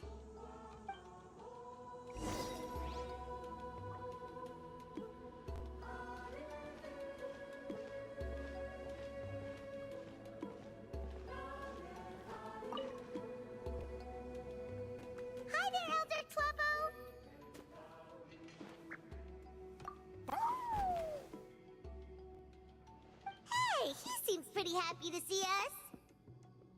He's the one who put you in charge of the scroll, right? Yeah, Elder Tlapo appointed us to the task. Elder Tlapo, huh?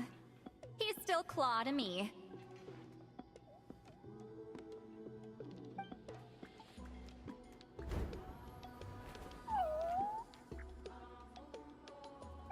Hey, don't pull that cutesy stuff with me.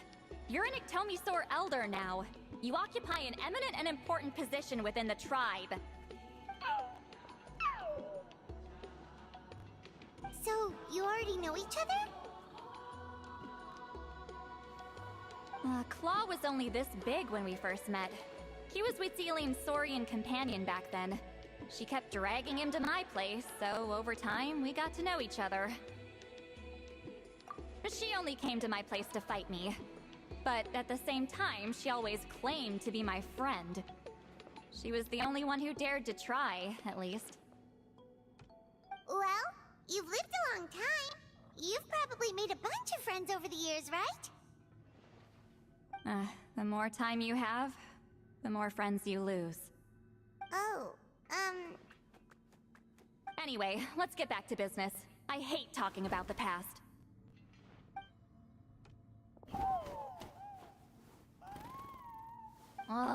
200 years and you still haven't given up, Claw?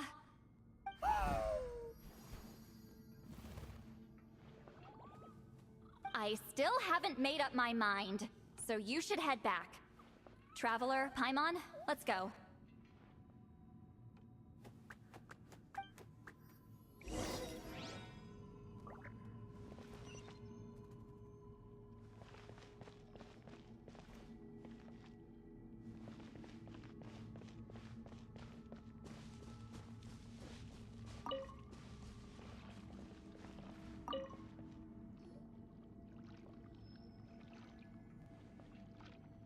Chief Biram?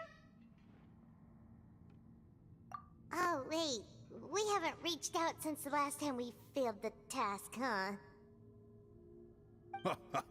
I'm just grateful you haven't forgotten that duty. Actually, we have good news! We found another clue! I'm all ears. It's the Battle of 7 Colors. Wheatsealing's claim to fame? That sounds promising. But the battle took place hundreds of years ago. An investigation is bound to be difficult. True, but Granny Eatsterly promised to help. Is that so? I've tried seeking her help in the past, but I never managed to coax her out. You should cherish this opportunity. Hey, don't complain! None of the previous chiefs succeeded either. Forgive me. That wasn't my intention. It was a comment on my own failings. Paimon said you've been trying to figure out how to weave the special scroll. It is my duty, great shaman. Why bother? The scrolls always end up completed on time. So what's the point of figuring it out for yourself? If I may, this task concerns the history of Natlan as a whole. And in many ways, history is the memory of a people. Memory is sacred to our tribe. I'm sure a great shaman understands that better than a humble junior like myself. Something this important cannot be left to baseless rumors. I know you don't concern yourself with the daily affairs of the tribe, Granny Eatsterly.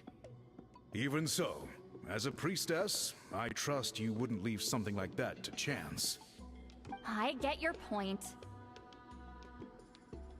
Of course, the one time I wish you could read my mind, it doesn't work.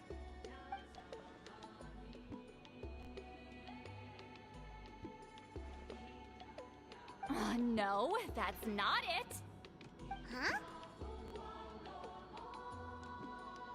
It's not important. Rest assured, Biram, with my help, the Traveler and Paimon will definitely be able to complete the task. You have my thanks, then.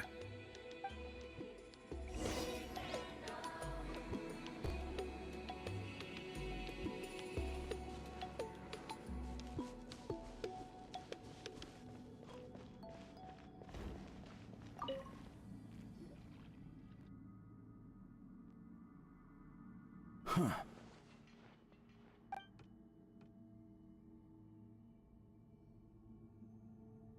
So are you here to test whether we're qualified to inherit Master Wheatselian's legacy?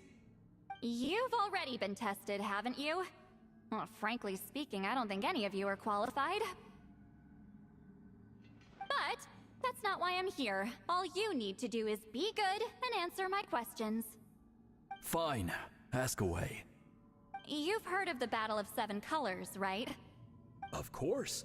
It's our master's claim to fame. An immortal legend inscribed in the very history of our tribe. Then I'm sure you know there are those who question whether it actually occurred. I did hear people arguing about that the other day. It's disgraceful. How can they question something like that? It doesn't surprise me. Natlan has had more tourism lately. A lot of people have started getting strange ideas after interacting with Outlanders. After all, everyone who took part in the battle has returned to the ley lines. Without witnesses, it's hard to refute detractors. Well, it just so happens the questions I want to ask are directly related to the legitimacy of this battle. Listen, we know you were rivals, but do you really have to question her legacy? You think she's like you? Someone who can't survive a little scrutiny? No, of course not. Then let me finish. During the battle, Wheatsealing most likely used a technique powerful enough to turn the tides of war. I'm sure she was very proud of it. Proud enough to pass it on to her disciples. So, which one of you inherited that technique?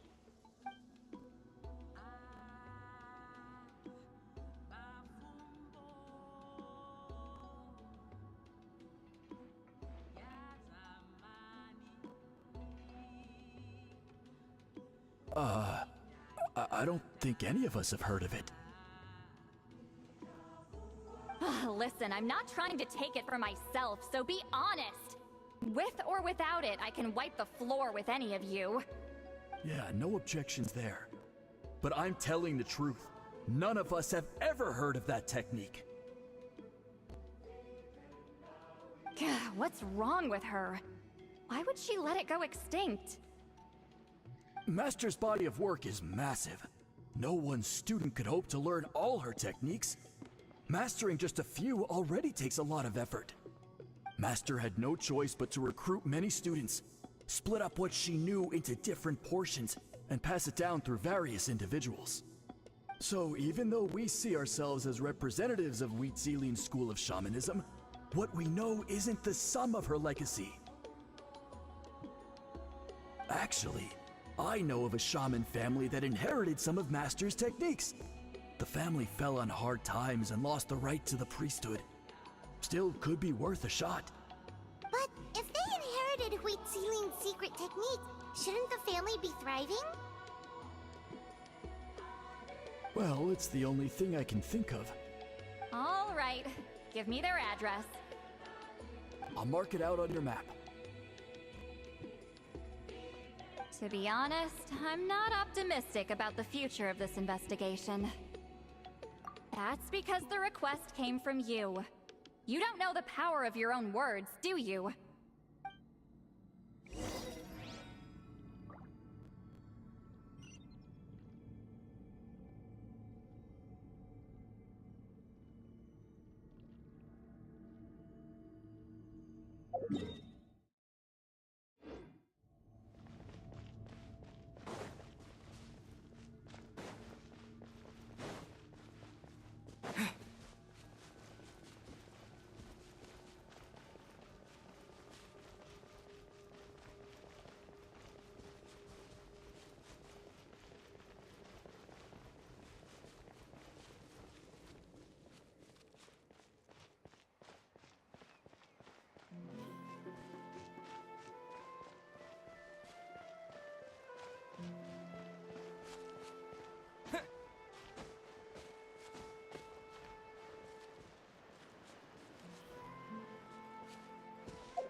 Proving the legitimacy of this battle seems more hopeless by the second.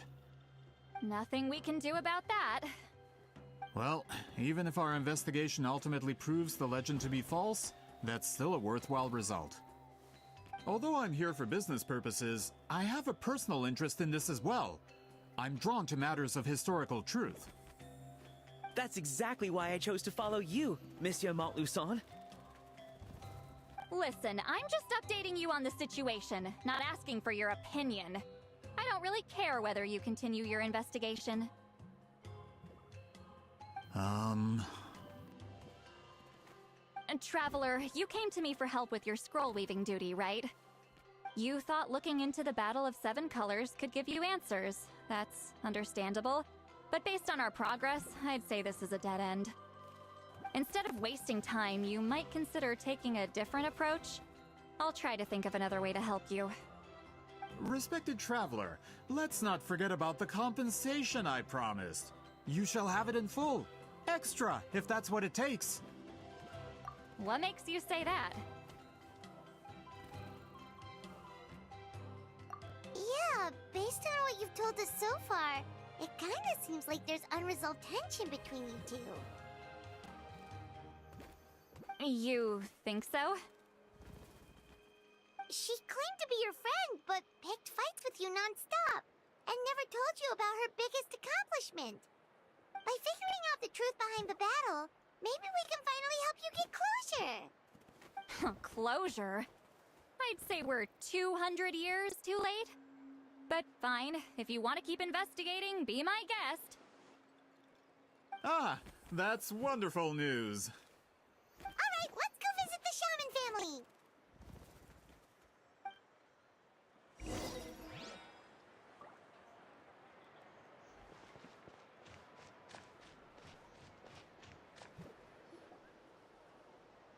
Hello, are you Aishaman?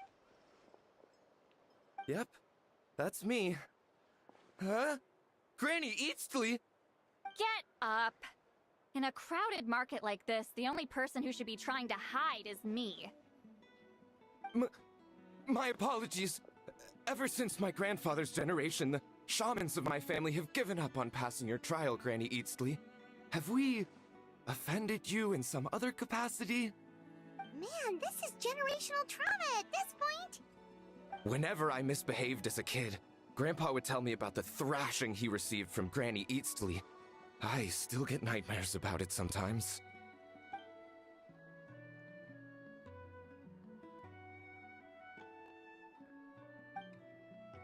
Hey, don't get any funny ideas. This was your idea, remember? Keep asking your questions. I'm going to find somewhere quiet to wait.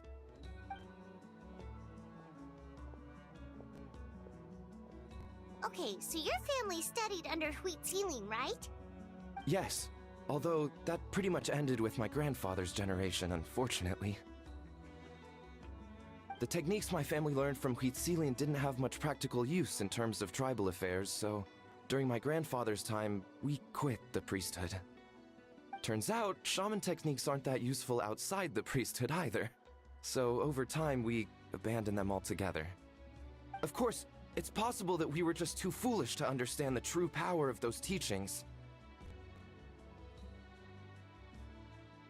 After all, Wheat Ceiling was a genius. None of her students have been able to fully reproduce her talent. Do you know which techniques were passed on to your family? I'm not sure. As a kid, I remember hearing my grandfather talk about them, but it's not like I can use them myself. Just think about it for a sec. Do you remember anything about a technique that can decide the outcome of a battle? Decide the outcome of a battle? No, I don't remember anything like that. Besides, my family wasn't really known for our talent. If a technique like that exists, I doubt Wheat Ceiling would pass it on to us. You might have better luck asking one of the priests. They're descendants of Wheat Ceiling's most gifted students. Well, looks like we're back where we started. Still no definitive evidence the Battle of Seven Colors took place. Allier, do you think we have enough to draw a conclusion? All we have are non-witness accounts. We could put together an interview, but that's not going to hold up in academic circles. Then we have to keep going. Oh, you're investigating the Battle of Seven Colors? Yeah, you know about it? Not a lot, but there's something special about my family. In addition to shaman techniques, Huitzilian stories were passed down to us as well. Say what you want about my ancestors' dedication to shamanism, but they definitely paid attention to those stories. And of course, the Battle of Seven Colors is the most exciting story of them all. We don't need another story. We need something concrete. Does no one in your tribe understand that? I'm not sure if this is helpful, but the story passed down in my family is a little different from the one told in the tribe.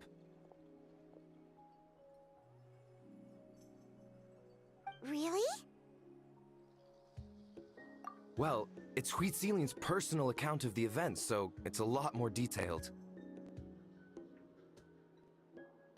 For example, in the version I heard, the battle took place in a location known as Chico Mostuk Cave.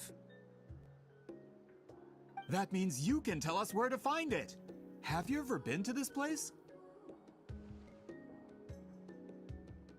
Unfortunately not. I studied maps of Natlan before we left, Monsieur Montluçon. I don't remember ever seeing such a name. Could your ancestors be mistaken, Mr. Ashemin? It's unlikely. My family may have let the shamanism side of things fall by the wayside, but we're serious about these stories. In the words of my grandfather, some things deserve to be passed down more than secret arts. If Huitzilian's version of events differs so much from the general understanding, that makes it even more likely the battle is completely made up. Yeah, that's disappointing. Oh, hold on. You mentioned the Chico Mostuk cave? Oh, yes? Can I clear something up for you? It's been more than 200 years. Huh. I never thought I'd hear that name again. Well, what does she mean?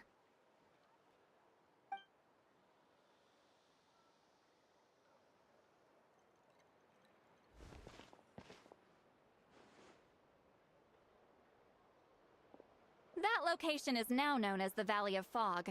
The Chico Mostuk cave is what it was called 200 years ago. Precisely when Huitzilin was alive. That means, Monsieur Montluçon, we can confirm the original site of the battle. Once we get there, the evidence we need should be at our fingertips. Just when we thought all hope was lost. I never doubted you, great shaman. Allow me to present you with a gift as thanks.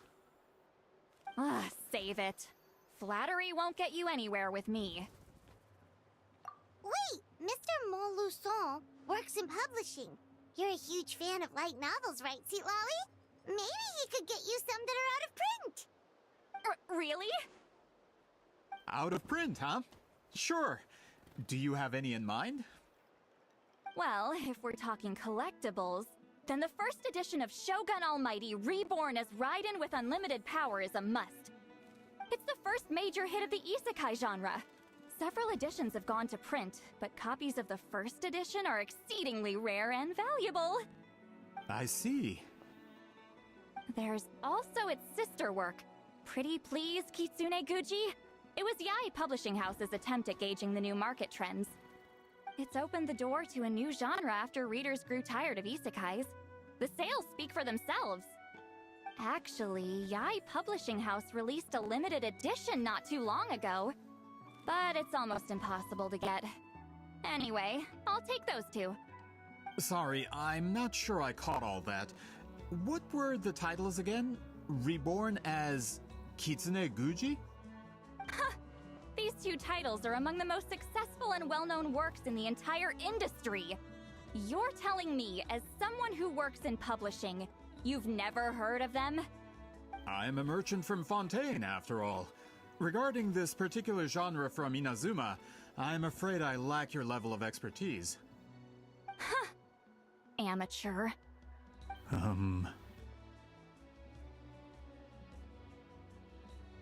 Of course! Sounds like a perfect arrangement. Now, there's no time to waste. We should head to the site of the battle right away. Once we get there, it'll take a bit more work to determine the actual location. Right now, all we have is a general idea. Well, I'm sure Miss Sitlali can help us with that. Have you even looked at the time? It's already evening, and I have important plans tonight. You expect me to work through the night? Well, what do you think, Traveler? Okay, we'll find a place to rest for the night. When should we meet tomorrow? He's persistent, huh? How about noon? Do we have to wait that long? Great shamans have important matters to attend to in the morning.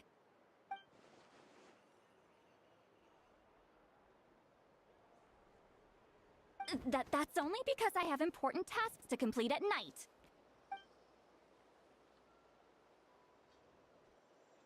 All right, as Miss Sitlali instructed. Let's meet back up tomorrow at noon. We'll be waiting at the exit of the tribal settlement.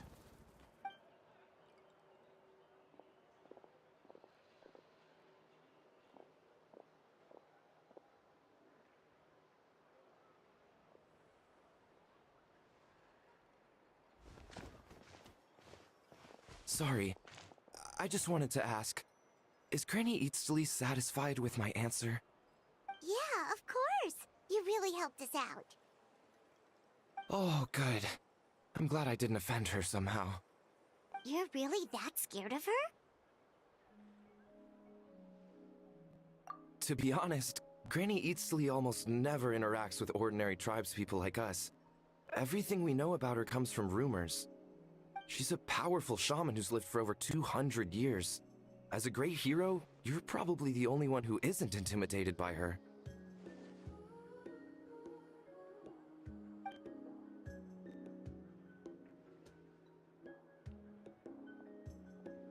Well, thanks for today, Sweet Lolly.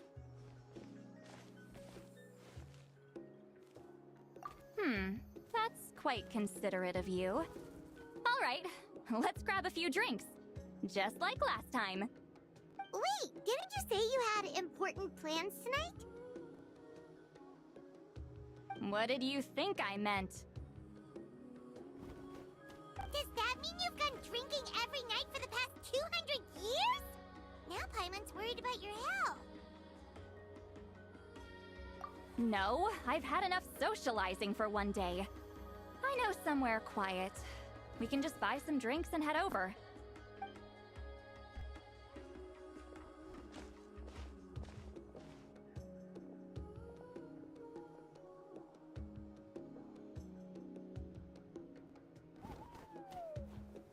Which will also give us a chance to solve the mind reading issue.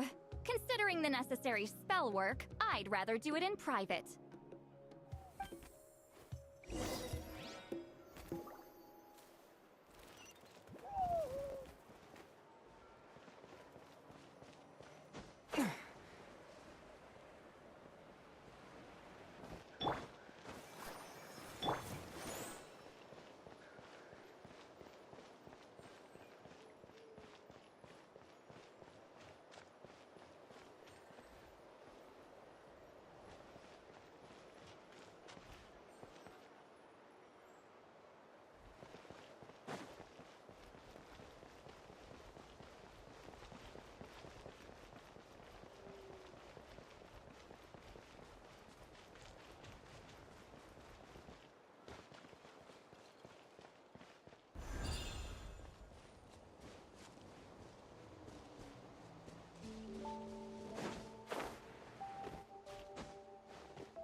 Parched or scorched, which will it be?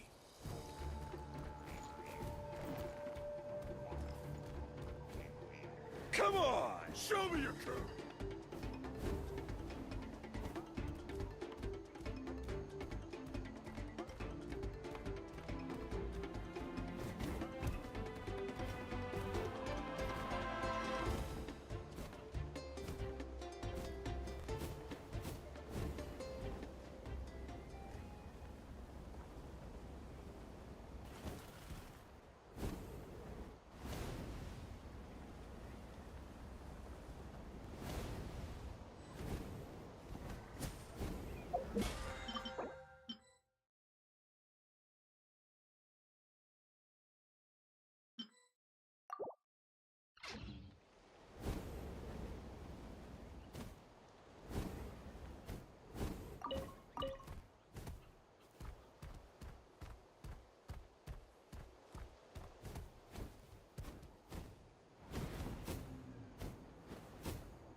Is this the place?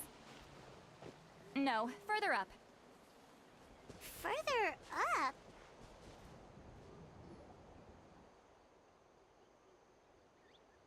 Whoa, this is like a secret base! Sometimes I want the fresh air, but not the company.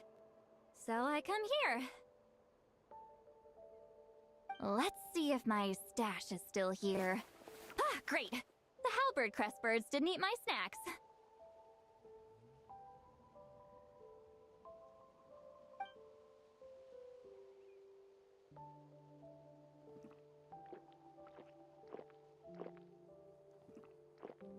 Now for the mind reading issue.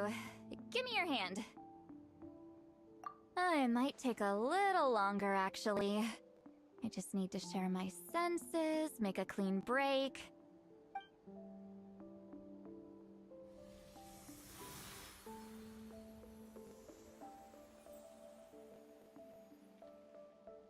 And that should do it, right?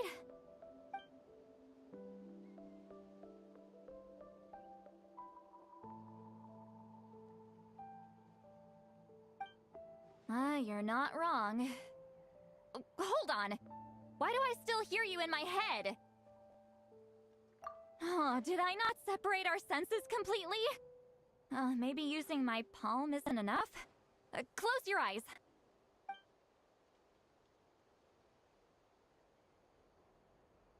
Oh, please work, please work. A great shaman should be able to handle this. Okay, what about now?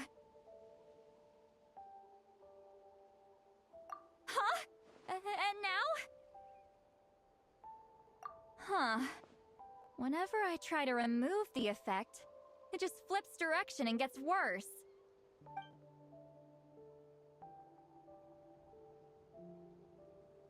That was just to help with the spell. Ah, shoot. I still hear you.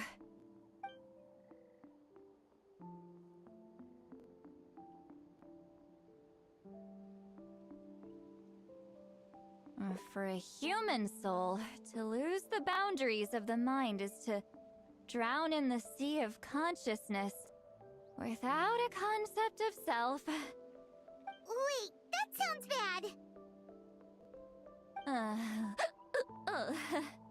I read that in a light novel. When it comes to the real world, I think it's pretty accurate. Is Lolly drunk? She's not making much sense. Anyway, we'll just have to leave it for now. Hearing the Traveler's thoughts isn't that bad, right?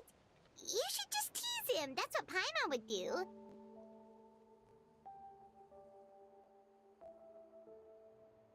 It's just... I'm not good at this. I'm not used to being close to people.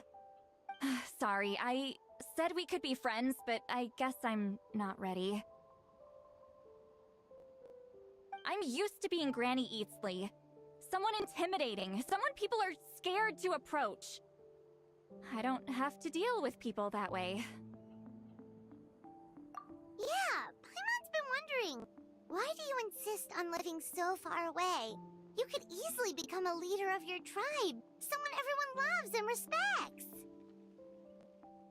When you live as long as me, a person is like a flower. The color draws you in. You water it to see it bloom. It rewards you with its fragrance. But it doesn't last. With the passing of the seasons, everything withers away. You can try to water it, but it will never bloom again. Even if the same plot of soil is covered in flowers the following year, the one you remember won't be there. That's just how it is. Most of the people in my life will be gone one day, just like a flower. Getting close means losing friend after friend for hundreds of years, until the weight of their memories crushes my soul. If people don't care about me, then I don't have to care about them. It's better if the people in my memories are nothing more than fleeting strangers. See, Lolly. You won't live as long as me, so you don't have to worry about that. Really? Then you should understand. Nearly everyone you know will be gone one day.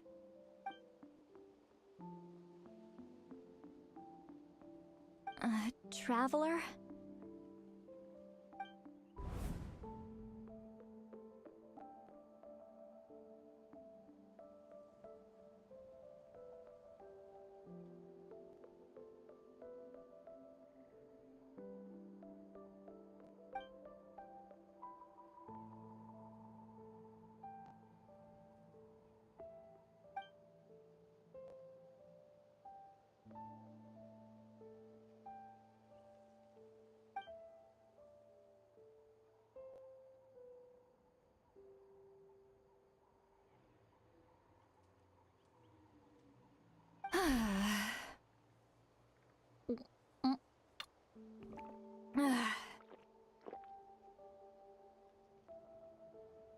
Is Seat Lolly alright?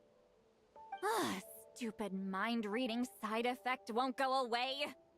It's not like I want to hear you complain about me all the time. Okay, she's definitely drunk. Seat Lolly, maybe take it easy? At this rate, you might sleep past noon tomorrow. I'm not drunk. I remember everything the Traveler said. Just gotta think of a response.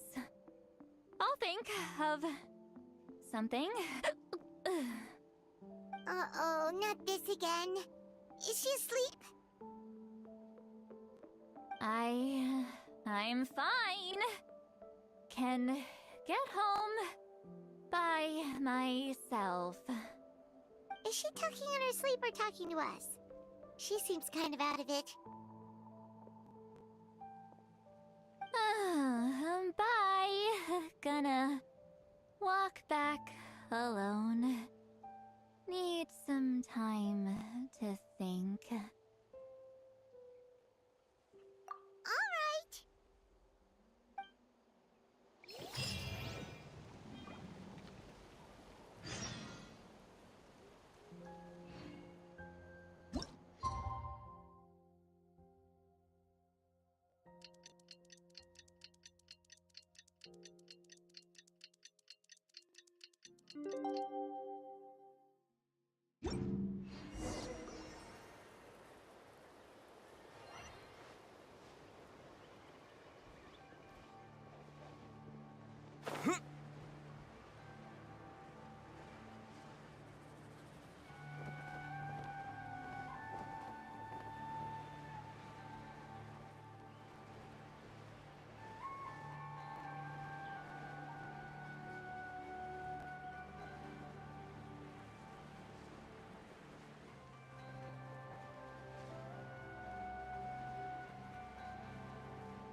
This should be the place we decided to meet yesterday.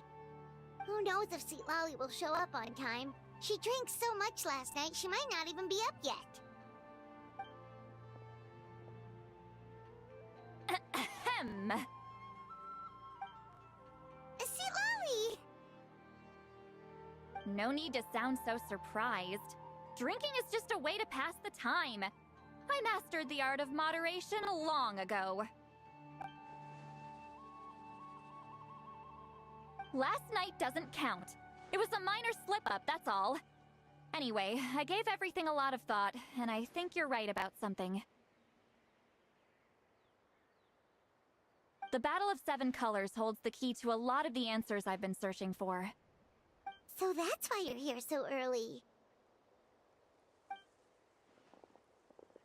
Traveler, great shaman. Sorry to keep you waiting. Shall we head out?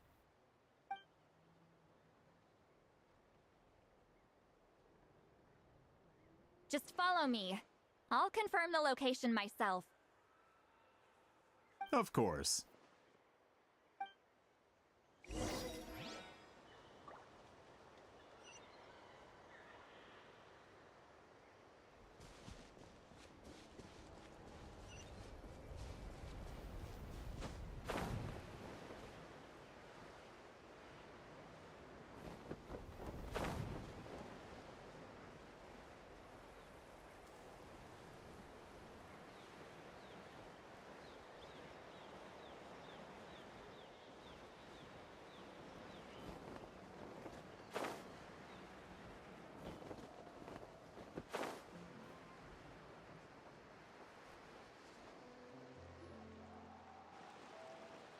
This should be it.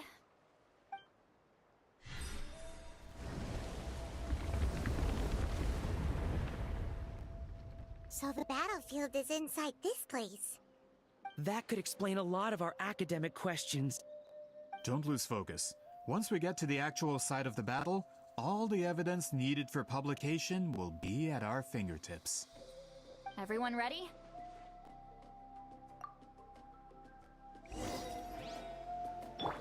I'll protect us.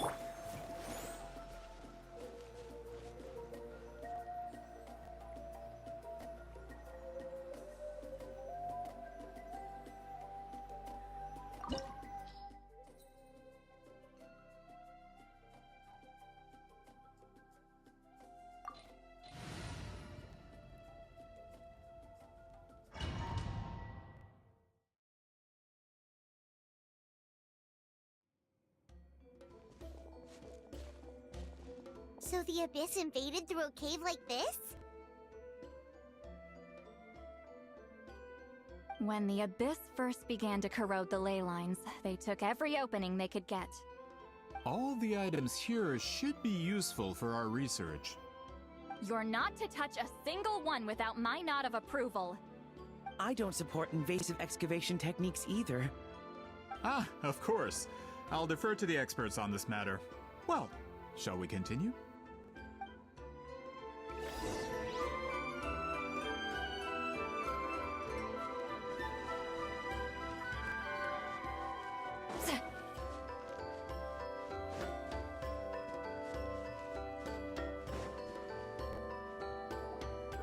There are weapons here from every tribe in Natlan. The battle must have encompassed the entire nation. Sounds like we're getting closer to what the legend describes. But all we can really say is that a battle took place here. There's still no evidence of any colors or some elaborate maze. Wow, you're really invested in the Battle of Seven Colors. Well, it's the reason I came to Natlan in the first place. Grudok, send some of your men to search the area. We might miss something all grouped together like this. I'd like to cover all our bases. All the bases. You got it. Don't jump to conclusions. Of course this isn't the site of the actual battle. We have to keep going.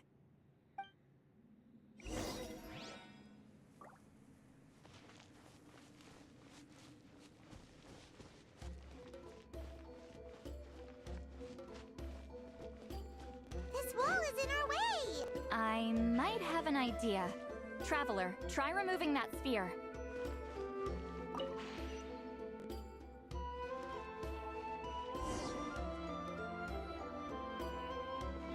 Whoa, we passed straight through!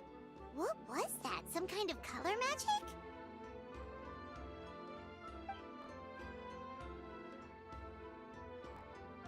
It's very close to the technique Wheatsealing might have used.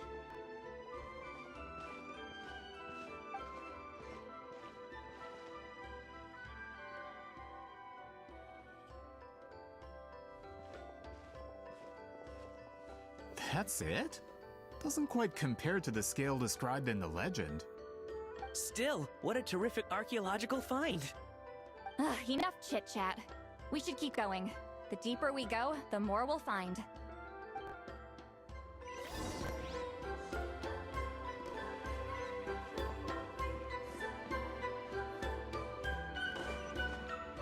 Show no mercy!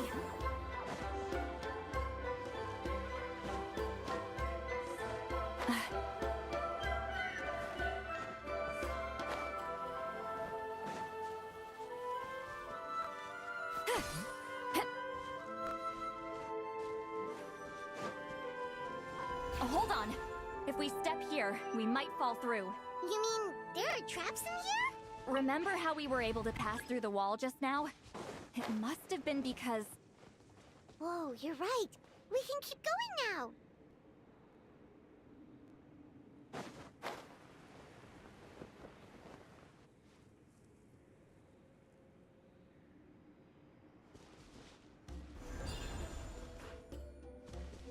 Get to work!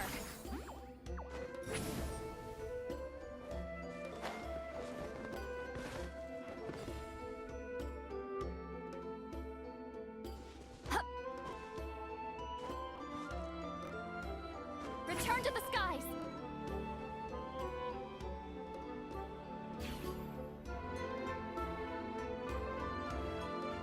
Return to the skies!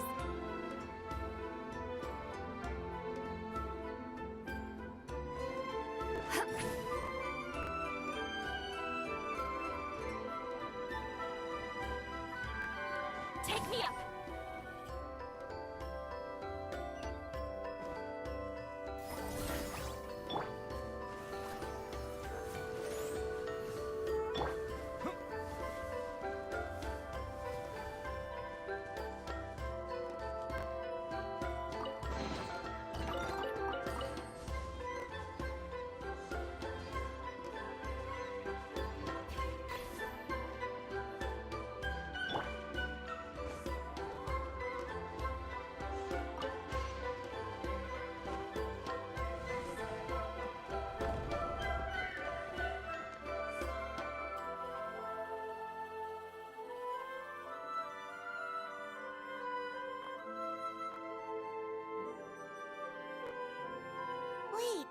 What was that? What is this place? Look! A maze made of colors. It's real. I can't believe it. Hold on. The quality of this space. This isn't reality. It's a realm of memory. Huh? No. This is a space constructed using memories as a medium. The principle is similar, but the two are not the same. Correct?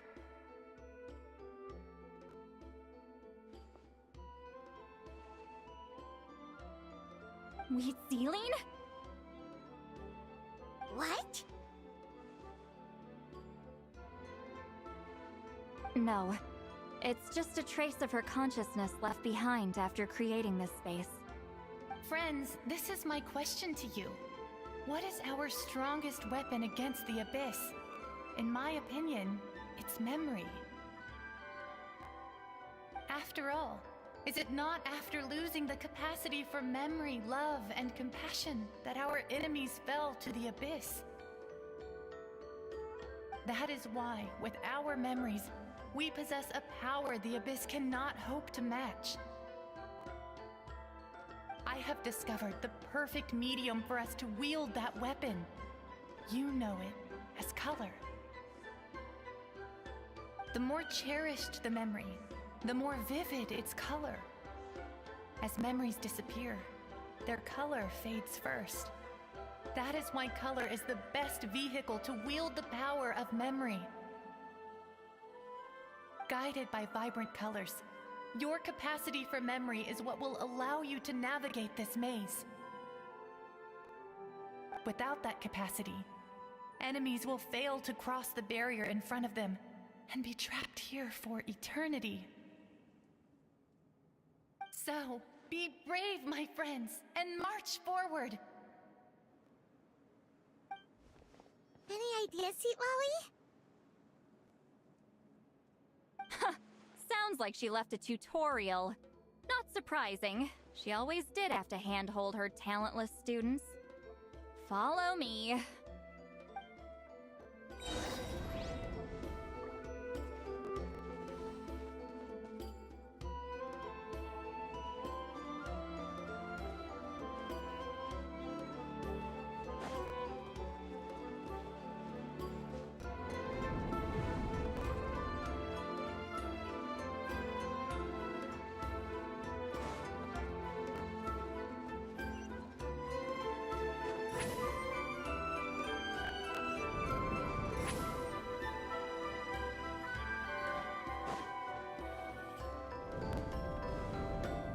Monsters here too? Abyss creatures. Likely trapped here for some time. Looks like a few monsters made it out of the battle all those years ago.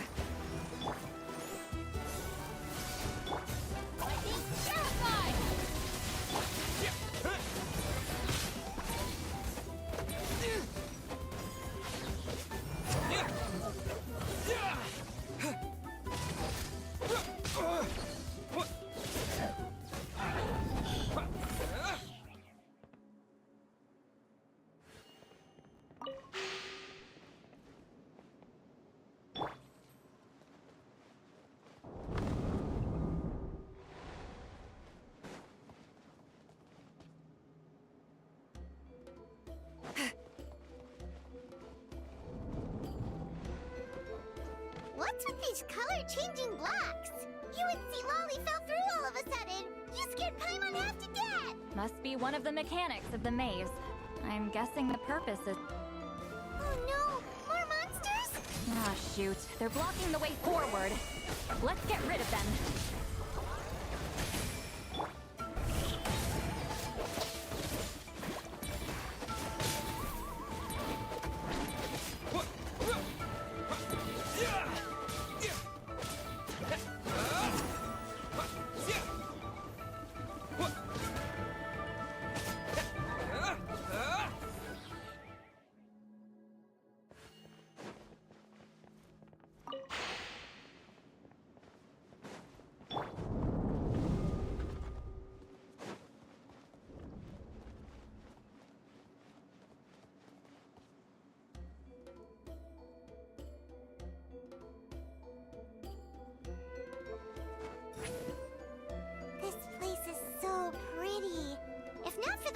Masters, Paimon would have never guessed this was a battlefield.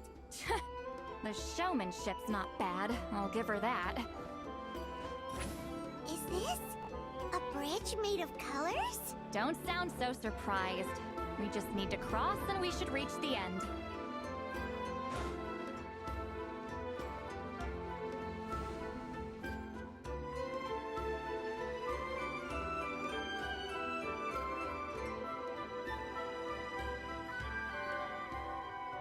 We're out! Looks like we made it through the maze.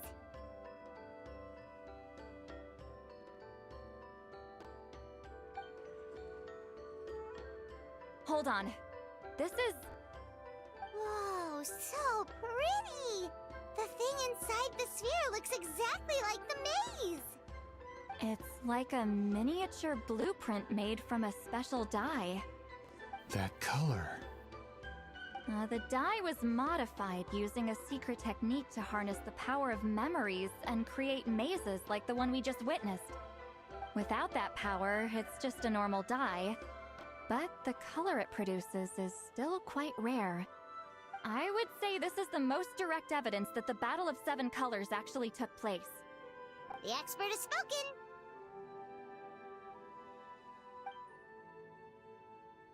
Perhaps I could take a closer look? It's an important piece of physical evidence, after all. No, you may not.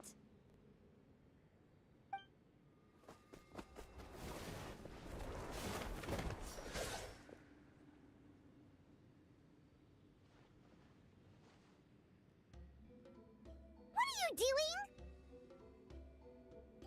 Ah, you noticed my signal. Not bad, Traveler. We make a good team. Huh. So, you've been watching me.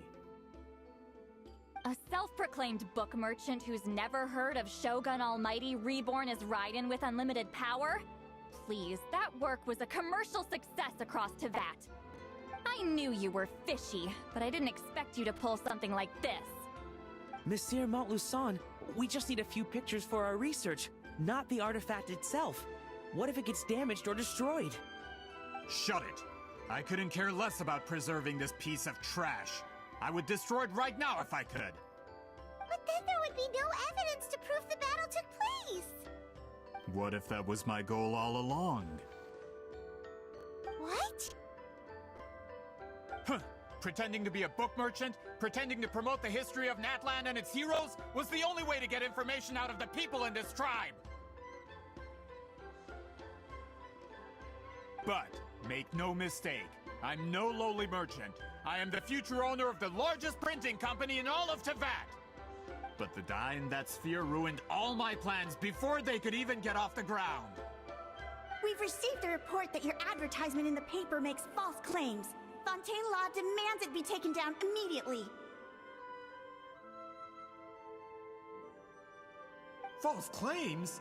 The dye I advertised is an unprecedented innovation. It produces colors of unmatched radiance. Unfortunately, its qualities are neither unprecedented nor unmatched. According to the lady who made the report, she saw a woven scroll in Natlan made with a similar dye. Even more miraculous, that substance dates back hundreds of years.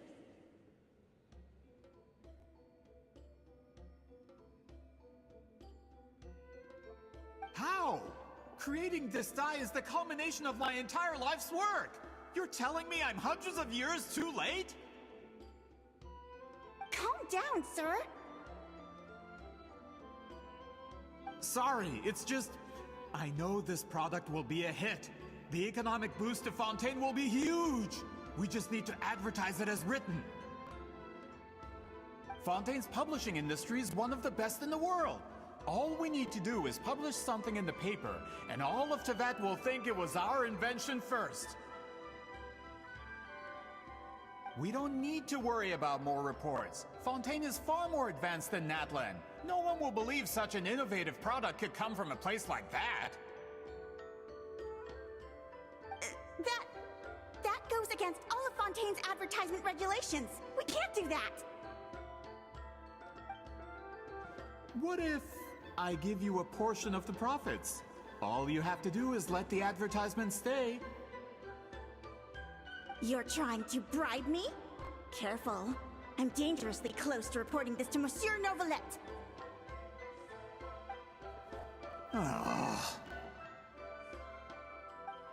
I knew if I was just allowed to market my product, it would be a hit. A bestseller, even. I would be a giant in the printing industry. But now, no one will see it as anything more than a poor imitation marketed centuries too late. No matter how good the product actually is, not a single one will sell. I will never accept that someone from this backwoods, ignorant nation could come up with that dye. Not 200 years before me! Even when the truth is right in front of you? Ha! Truth is in the eye of the beholder. I'm already in the printing industry. I can go into publishing, no problem. All I have to do is destroy this sphere, write a detailed report about my findings, and publish it around the world. Then, the so-called truth becomes your word against mine. Once my report is accepted as fact, no one can accuse me of making false claims. That's awful! What happened to restoring the truth of history? That plan hasn't changed. I will continue to spread my truth for all of Teyvat to see. Ah, you mean a hero of Natlan who's not actually from Natlan? And a great shaman who, according to rumor, abandoned her tribe long ago? From a practical perspective, there's no reason for either of you to stand against me. Shows what you know. Oh, since you like rumors so much, have you heard the one about what happens to people who get on my bad side? Ah, the wrath of Granny Itzli. Like I said, our interests aren't at odds. I knew from the beginning that you would accept my invitation, considering Huitzilin was your rival. You've lived longer than her, you're far stronger than her, and yet, she has always been more revered than you. Now, that can change. With the backing of the printing industry, I can take any book and send it to all four corners of Teyvat. This part of Natlan's history will be mine to tell. And in my version, I can erase the Battle of 7 Colors. You can be the one to have all the glory. That's not real history. That's a no, then? Your history means nothing to me.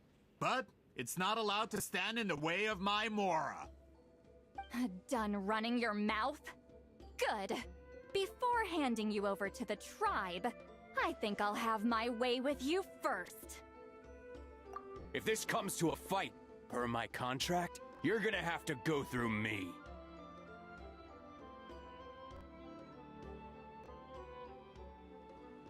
That's right. I didn't pay all that Mora for nothing. Wait, aren't you subordinates of the captain? Why are you helping someone who wants to erase Natlan's history? The captain. You actually bought that? United in the pursuit of Mora, we travel the land to collect debts. Our loyalty is to Regrader, his interests, and his wealth. Regrader? The captain means nothing to them. They serve a different harbinger altogether. Regrader! This man has the potential to become a giant in the printing industry and disrupt Fontaine's economic system. This aligns with Regrader's interests. It's all been a lie from the very beginning! I don't care who you serve. When it comes to punishment, I don't discriminate.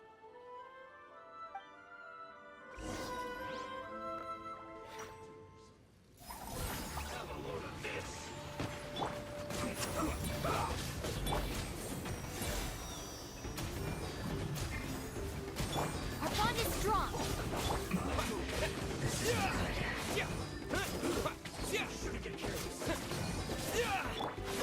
Freeze! This was well done. No escape.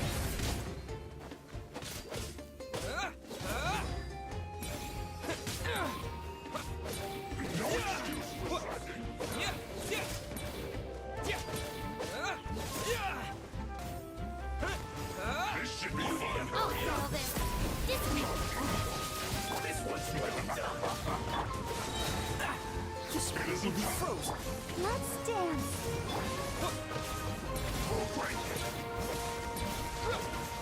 My work finished. Leaving so soon. This one's well done.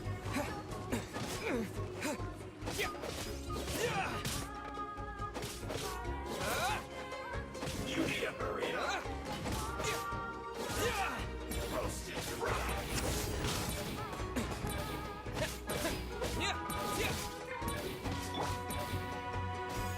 You need a hurry up. You two!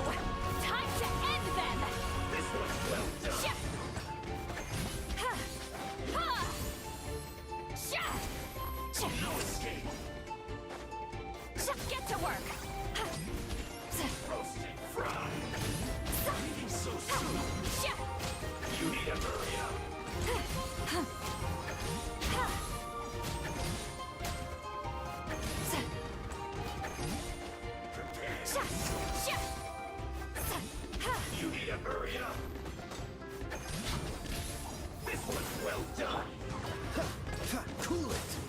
Prepare yourself. Oh, so sorry. I'll protect you! You need to Your hurry bond up. is strong!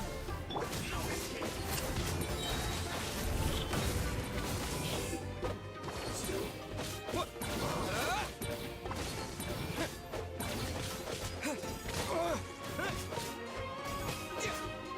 Leaving so soon.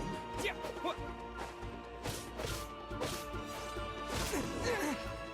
run from death.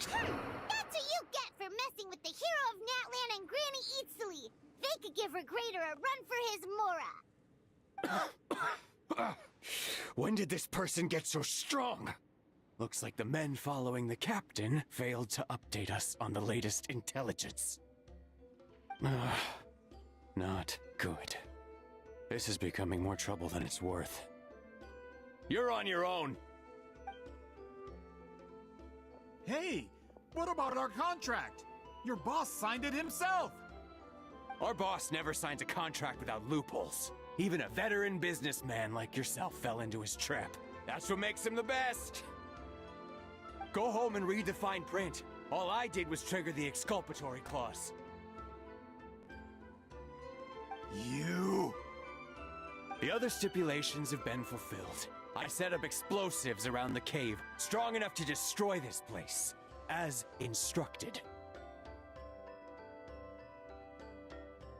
Oh, and for security purposes, all explosives have been rigged to blow at a specific time. Shouldn't be too long now.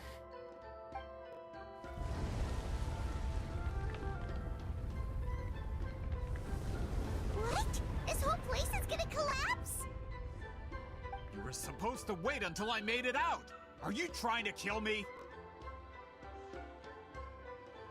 That depends on how fast you can run. I'm off.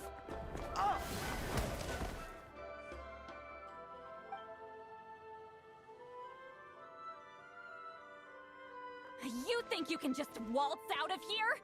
Traveler, stop them, and then we'll make a break for it. If I'm caught, I implicate my boss. Time for the backup plan. Wait, don't!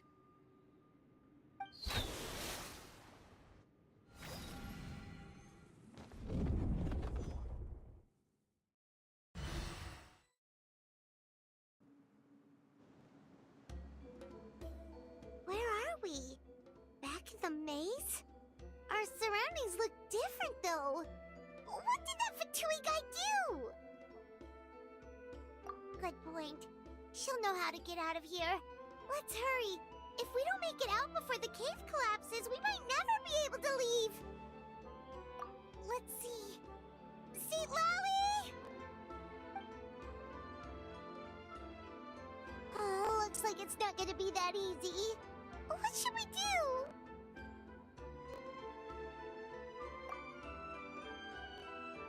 The special color? The one you saw in that woven scroll? Why would it appear around here? You're right. Lead the way, traveler.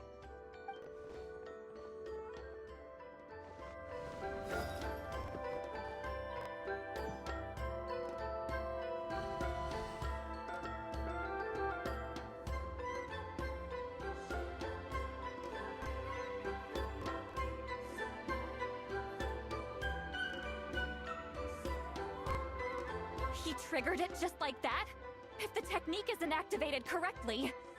Instead of a realm of memory, the subjects in question will be trapped in a temporary space like this. If you cannot escape in time, it's mutually assured destruction. But I can't fault someone for using it as a last resort. I knew it! Someone of your skill wouldn't leave behind memory fragments just to parrot instructions. You must have the capacity for conscious thought. I appreciate the compliment. It's been a long time, my friend. This is no time for a reunion! The cave outside is about to collapse. I know time flows differently in this place, but that still doesn't leave us much time. Can you help me get out? You misunderstand, Lolly. I'm nothing more than a fragment of memory. There's not much I can do. What do you mean? This space can be manipulated, right? The exit of your maze. I remember its structure. If I create an exit here, I can leave. You just need to tell me how to manipulate this space. The maze you saw earlier was constructed using the memories of many warriors of Natlan. When people leave deep impressions on each other, their memories form connections. These connections are particularly strong between comrades in arms. That is how I created my maze. The connections between the memories were my needle and thread, and the special color was my fabric. But if that color is crudely combined with an isolated memory, one without connections, you get a place like this. This space is a combination of my color and your memories. There is no way to alter or construct anything within it, because there are no connections at your disposal. Over 200 years, and not a single lasting connection. This is my punishment, huh? Well, at the very least, you have a connection to me. Otherwise, I wouldn't be able to appear in this space. That's only because you never gave me a moment's peace. Still, it's a shame you're not around. You said it yourself. A memory fragment can't be used to create the connections I need. Sweet Lolly. But now that I have the chance to talk to you again, I need you to give me an answer. Your special technique. You didn't pass it on to your students. You passed it on to the rival you could never beat. Me. What I want to know is, why? So you figured it out. After what I saw in the maze and everything you just told me, I'm certain the technique at the center of all this is the same one you taught me all those years ago. But you never brought up the fact that you used it to win a battle. From your description, it might as well have been a simple color trick. I'm getting the feeling you always meant for me to come here. But if this is a foreshadowed event, I'm not happy with the narrative setup. Sweet Lolly, ever since you learned that technique, you've been able to see a special color, haven't you? You mean... That color is the core of the technique. But it isn't my invention. It's something I discovered in the work of our ancestors. More specifically, you could call it the color of memories.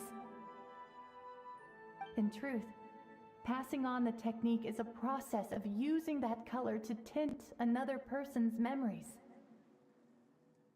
Yes, the technique has the power to decide victory. But in my opinion, the capacity to add color to someone's memories is where the true value lies. You are fated to live a far longer life than me, Lolly. I couldn't bear the thought of all those years existing as a blank canvas in your memory. So I wanted to leave a little color behind. Your color, you mean? One day, you too will want to leave behind your color in someone else's memory. When that day comes, you will understand my decision. I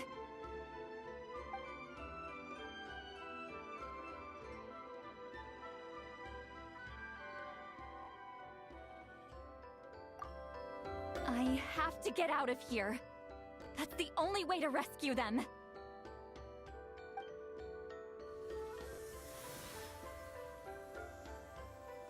Lolly, what are you... I understand the true principle of this technique now. If I can't construct an exit, then I will separate this color from my memories by force. But you could lose a portion of your memories that way. I know, but my memory is just a blank canvas I've neglected for 200 years. My friends are worth the risk. Traveler? When you entered the realm of memory I constructed, I used your memories to learn about your recent experiences. I have a feeling you're the one who will be saved this time. After 200 years, someone has appeared by your side. The kind of person I could have never anticipated. The Night Kingdom harbors Natlan's memories, and the Traveler's connection to that realm is incredibly strong, surpassing even the shamans who worship the Lord of the Night. This means that, even without your tutelage, he can see the color of memories. What did you say? Although he doesn't know how to wield it, he unknowingly left behind a trace of color in your memories. That was enough to guide him to this space. You now have a connection at your disposal. Well, Silali, it looks like part of this was foreshadowed, but the rest is a surprise. Traveler? Traveler! That's Lolly's voice! She's just up ahead! This is goodbye, my friend.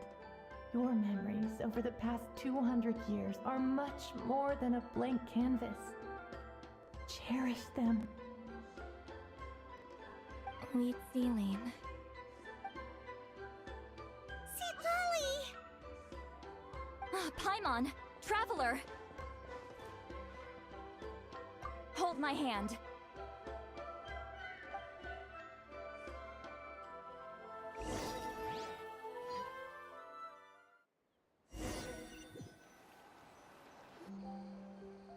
Did we teleport out? Man, that place was so... Woo! We made it out just in time!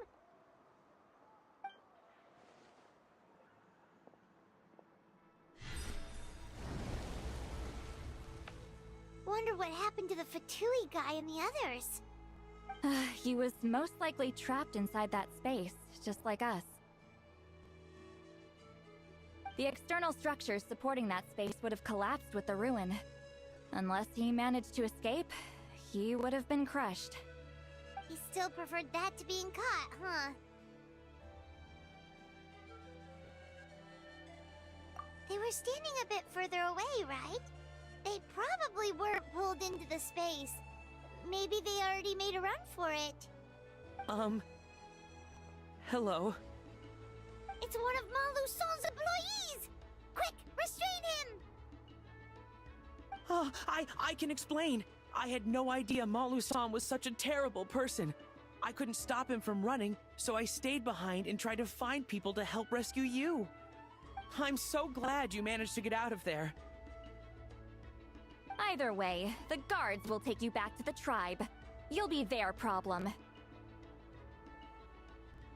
I understand. Anyway, I'm not here to harp on you. I just need to know one thing. Which way did he run? He went that way, but I'm not sure if you can catch up. That way? Unless he suddenly grows a pair of wings, I think we're okay. Traveler, Paimon, come with me.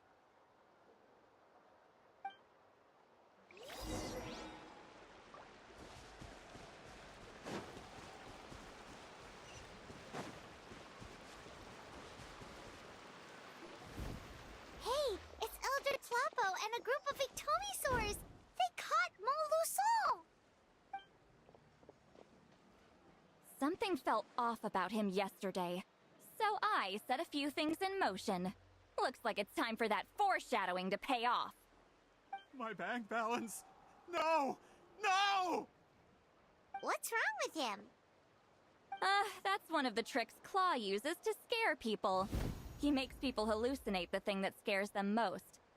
It's particularly effective on weak-minded people like him. Serves him right! I know, it was a lot to ask, making you come all the way out here during the day. Was that a declaration? Elder Tlapo didn't appoint us to a whole other task, did he? Forget about him for now. The Ictomisaurs will make sure Montluçon doesn't escape before the guards arrive. In the meantime, we have unfinished business, remember? Right, the special scroll. But the die is buried underneath a bunch of rubble now. Don't worry, Witzeline's technique hasn't been lost at all. Come with me, I'll explain everything at my house. Oh, and Traveler? Everything you said about memory, I finally figured out my answer. I knew you'd want to tag along. Let's go.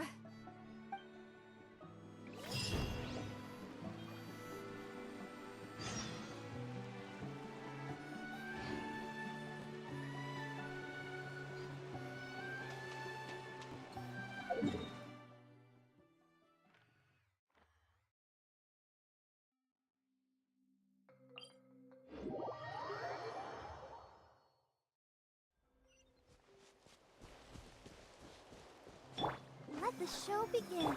Dissipate!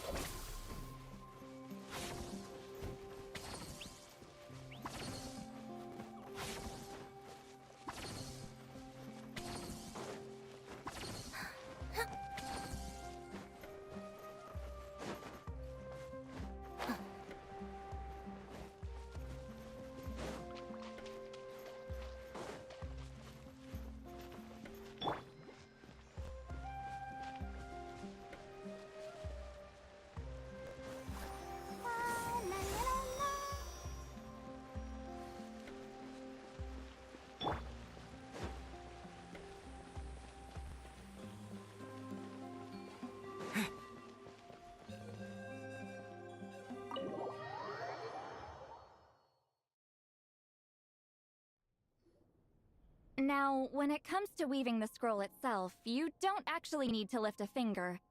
But if we're going to pass on Witzeline's technique, your participation is critical.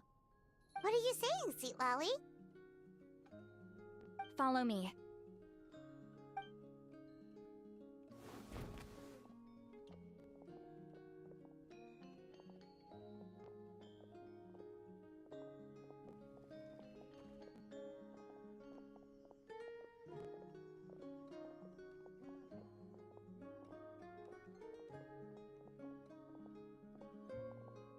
Whoa, look at this place. Do you weave scrolls too? Scrolls. Scrolls? I thought you were going to show me your masterpiece. That I am, old friend. The technique I'm about to show you directly relates to woven scrolls. Fine. What is it? Something that can turn the tide of war or prevent a great disaster? You probably want to challenge me, right? I know you don't have the strength for a real fight, so I'll let you beat me with words. Old friend, my life is nearing its end. I'm afraid I don't have time for another match.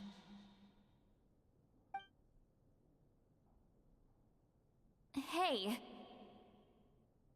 Don't worry. I trust in the belief of our tribe that death is not the end. but the beginning of a new existence in the Night Kingdom, where everything is made of memories. So, do you know why our ancestors insisted on using colorful, woven scrolls to record our history? Because history is the memory of a people. We give our scrolls an orange hue, so the dead can still feel the warmth of the setting sun. We decorate them with kernels of grain fruit, so the dead can still enjoy the abundance of our harvests. I know that, but something this important? Why entrust it to me and not one of your students? As your friend, I admit, I'm being a bit selfish. I don't have long, Sipali. Oh, I'm not sure I can truly explain my decision. But I know you will understand one day.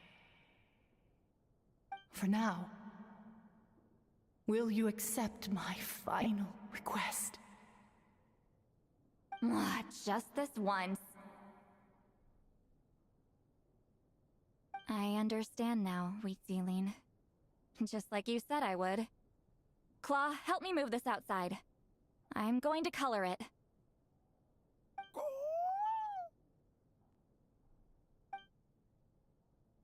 Traveler, Paimon, come with me.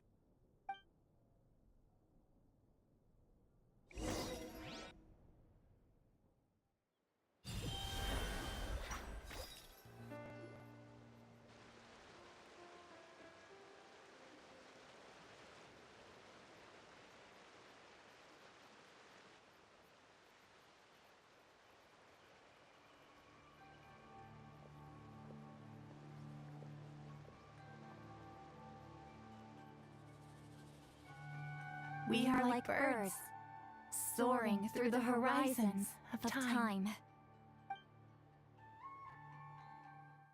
I linger between brushes of memory, seeking the color of my final journey.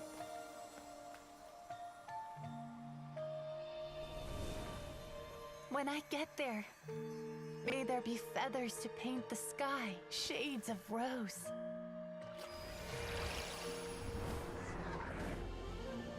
And fields of green to beckon adventurous souls. And azure oceans with which to sail into the unknown. And volcanoes too, where, despite the danger, hidden treasure waits to be found. And graffiti art, of course. Without that color, just imagine the dullness of night. Anything else? In the end, I hope everyone remembers my color too.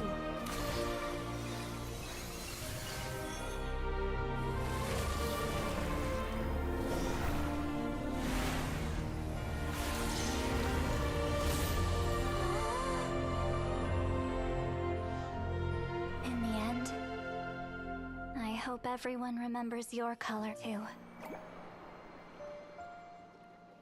All in all, it was just a technique for coloring a scroll. The task I'm entrusting to you is much more than that. Farewell, my friend.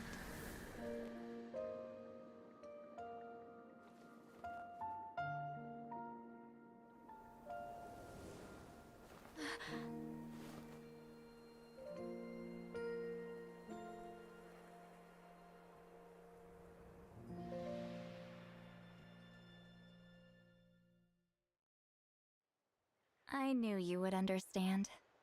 This is the special scroll.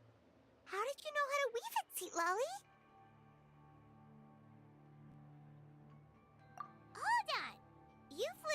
more than 200 years. You know how to weave the special scroll. That must mean...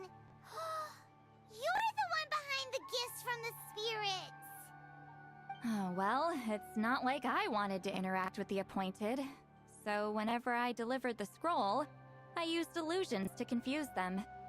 The fact that it turned into some kind of divine intervention is because no one was skilled enough to see through my tricks. You've carried the duty alone for all these years? Even if you don't like interacting with people, why not teach someone else how to do it?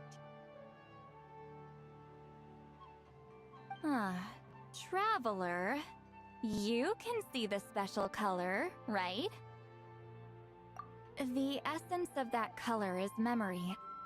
That means completing the special scroll is a process of searching for color within your memories. Passing the technique on to someone means sharing your memories with them. You need to leave traces of your color in their memory, and they must do the same. Even though I only confirmed that today, I've had suspicions for a long time. And, well, ever since Sweet Celine died, I haven't wanted to form that kind of connection with people. Oh, yeah. It was her final wish, so I kind of resigned myself to taking on the burden forever. After all, I have all the time in the world.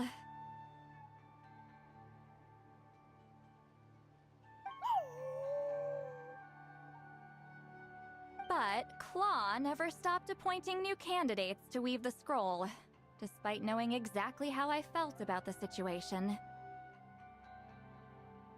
I knew exactly what he was doing.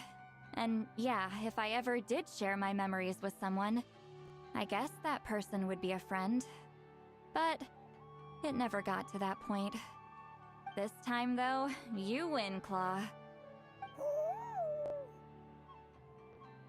Take this. I guess it's my response to what you told me the other night. What is it? If I had to choose my color, it would be the color of this handkerchief. Countless people exist in my memories, and I know one day that will be my fate too. A memory living on in someone else's head. Since you have a long lifespan, you're the perfect candidate to bear this memory, and carry my color in your mind. Just keep it safe. And you better not forget my color when I'm gone. Whoa. It's a little early to talk about death, don't you think? It's only been a few seconds since we made the friendship official. Isn't that what friends are for? Okay, this is a serious commitment. Well, Seat Lolly, if the Traveler's going to leave their color in your mind too, it'll probably be gold, right? Actually, their mark is already there. Remember the mind-reading effect I couldn't fix? Well, I finally got to the bottom of it. Sharing senses allows communication to occur between the consciousness of different people. Naturally, memories are also involved in that process. Although I didn't know it at the time, we both have the ability to see the color of memory, which means that when I shared my senses with you, a connection was created between our memories. And that connection is what caused my original spell to go haywire. So, you can hear the Traveler's thoughts because you left traces of color in each other's memories? And that's why the Traveler could hear your thoughts too, because it works both ways, right? Quick thinking, but only those trained in the mystic arts can maintain that level of connection. That's why I can still hear the Traveler's thoughts, but not the other way around. There's no need to worry, though. Now that I've figured out how it works, I'll get rid of it in no time. Oh. I lied. Hearing each other's thoughts actually depends on the strength of the connection between our memories. So, after everything we just went through, I bet you can hear me again. I knew it. Since the connection between our memories is already there, The only way to get rid of the effect is for one of us to forget about the other. Just messing with you. I'm a legendary shaman of my tribe. Now that I know the cause, of course I can figure out how to fix it. It'll probably take some time though, so bear with me for now. Besides, I'm an open book. It's not like you're gonna hear anything embarrassing. Oh, unless I've had a few drinks. A shame? I mean, if you ever miss this whole telepathy mess, I could always share my senses with you again. No promises, though. Some thoughts are better kept to yourself. Huh?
Let's dance.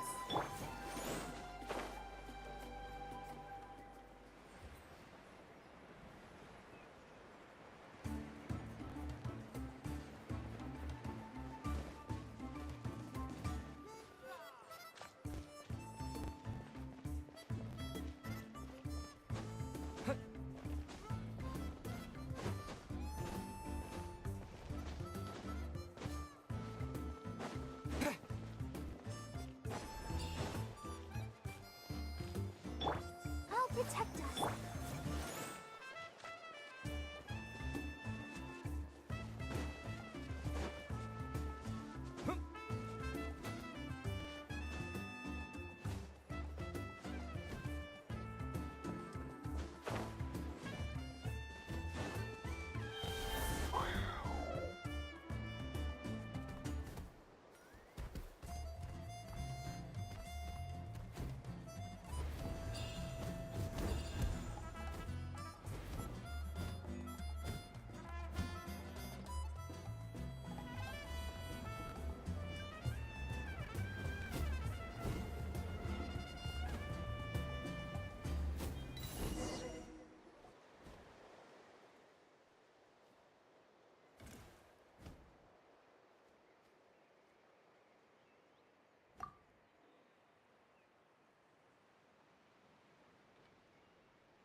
Ah, you did it? Your investigation into the Battle of Seven Colors must have been fruitful indeed. I do hope you share what you learned. Wow! The scroll is finished already! Elder Talapo's wisdom is never wrong. Yeah, we should explain. Take it away, Traveler!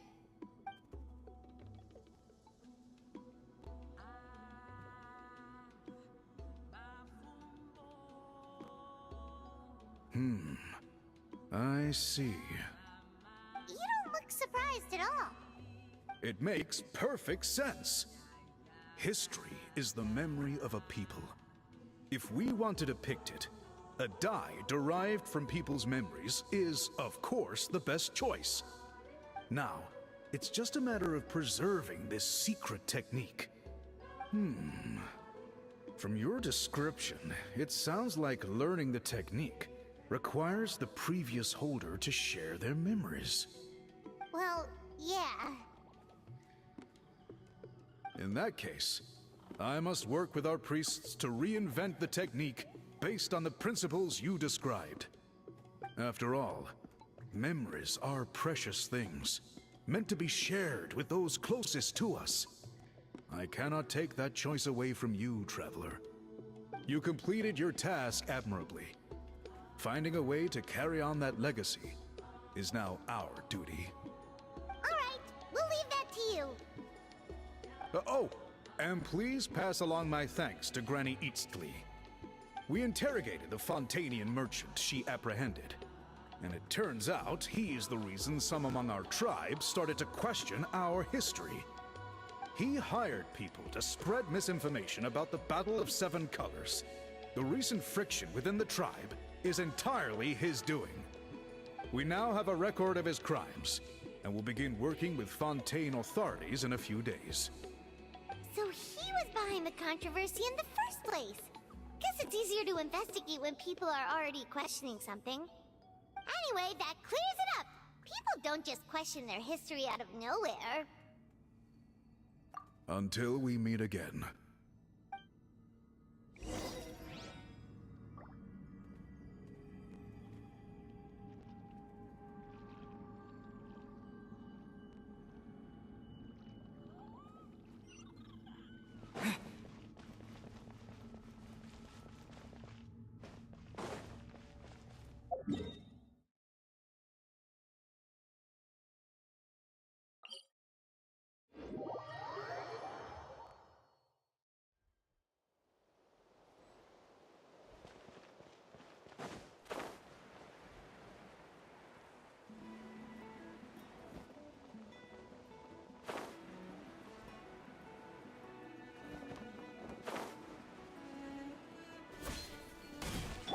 Let's dance.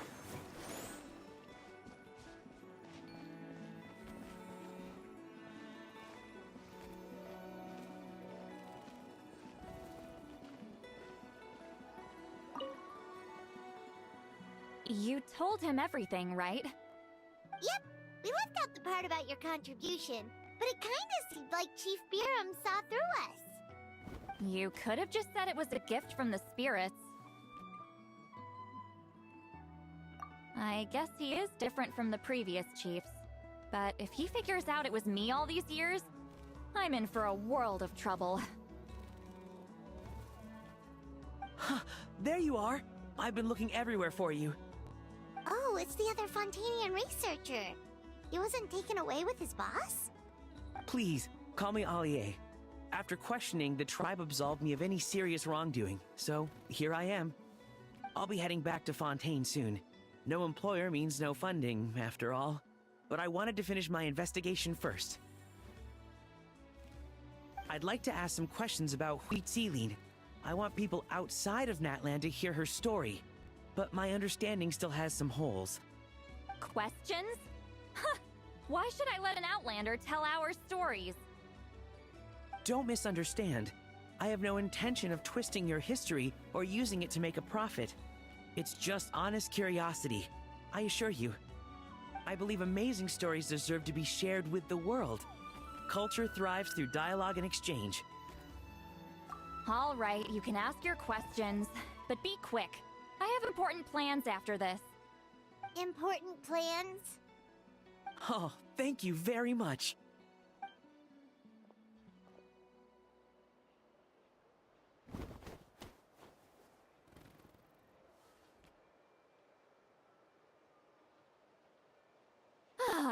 Another day, another drained social battery.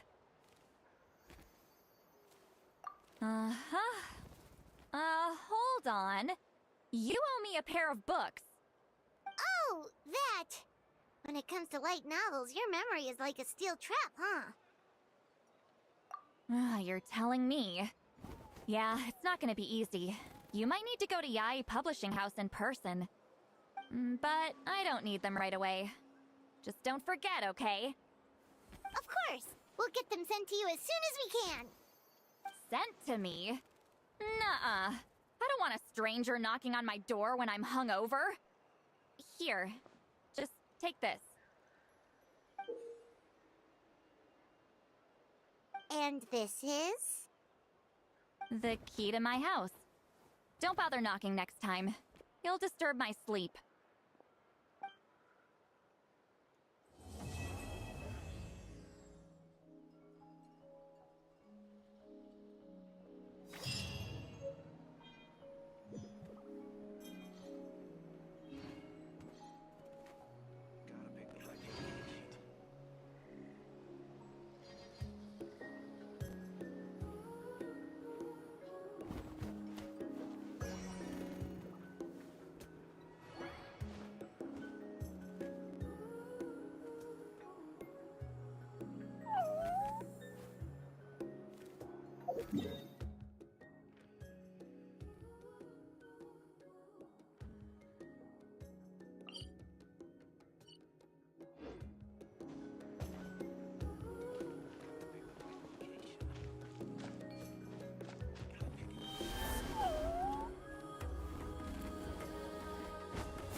there, Chaska.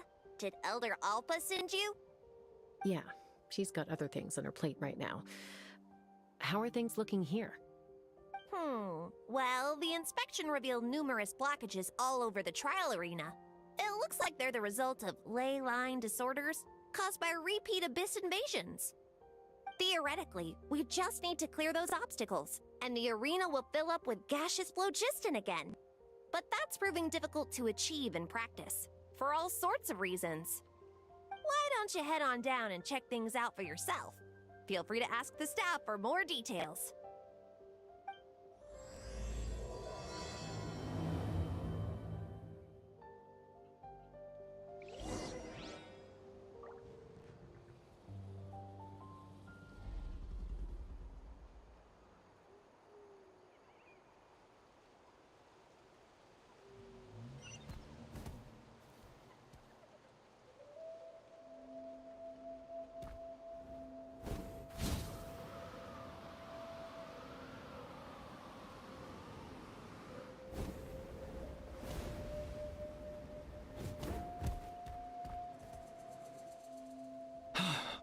Oh, are you here to help? Thank goodness. There's no way I could do all this by myself. So the blockage here has to be cleared using a special bomb, but carrying explosives up that steep slope would be a recipe for disaster. If I dropped it or slipped and fell, I'd be blown to bits in an instant. So, my plan was to transport the bomb to the other side, then send it over in a hot air balloon. All I need now is for someone else to strike the balloon at the right moment, dropping the payload right on top of the spout, and problem solved. What do you think? Simple enough, right?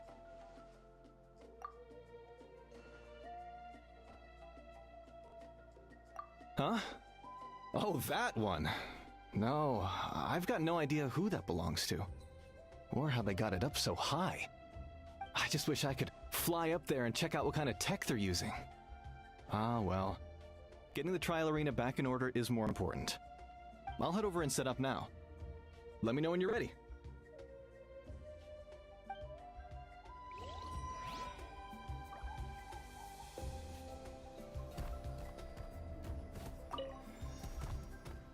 All right! Get ready! All right! Get ready!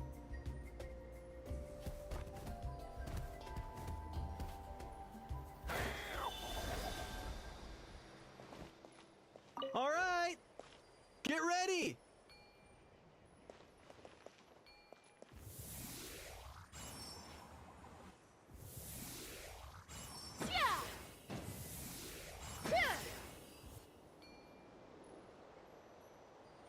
All right! Get ready!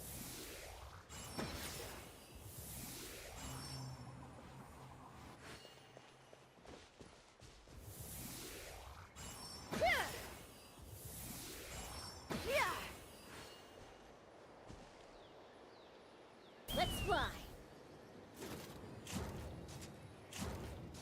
All right! Get ready!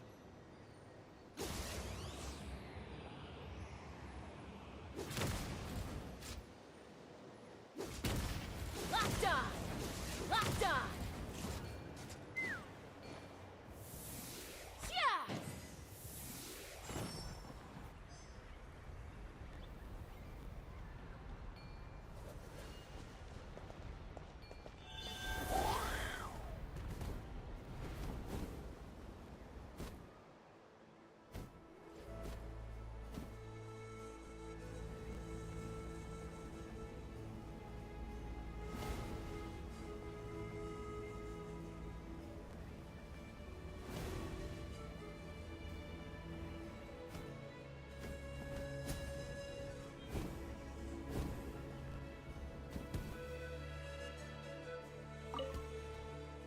This is crazy. I put all of my strength into it, but it just won't break. Maybe Inkanak was right after all. If a stable structure is formed inside the solid phlogiston, I'll need to hit all the weak spots at the same time to break it. But how am I supposed to do that?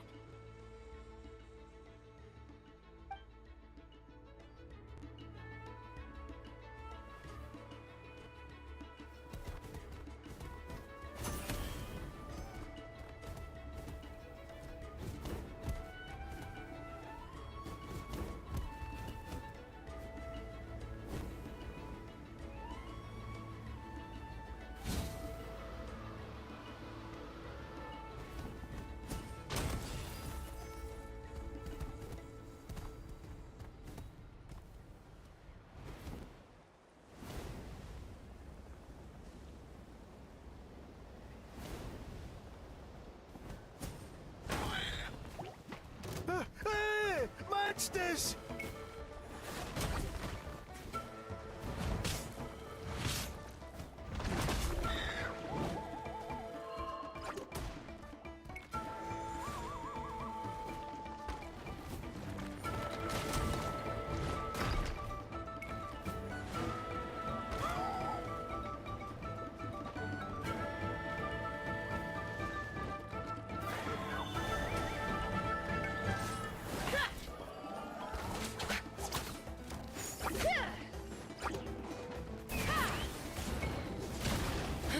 Coming in.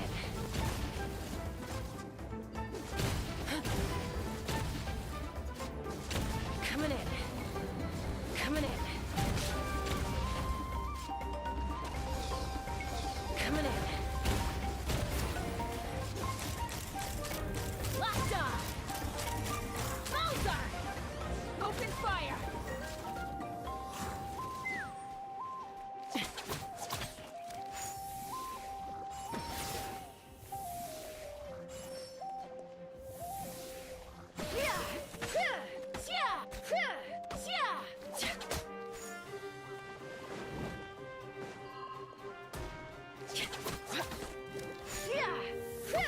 Take me up. Open fire. Open. The gaseous phlogiston is being replenished. Looks like all the spouts have been unblocked. Let's head back up.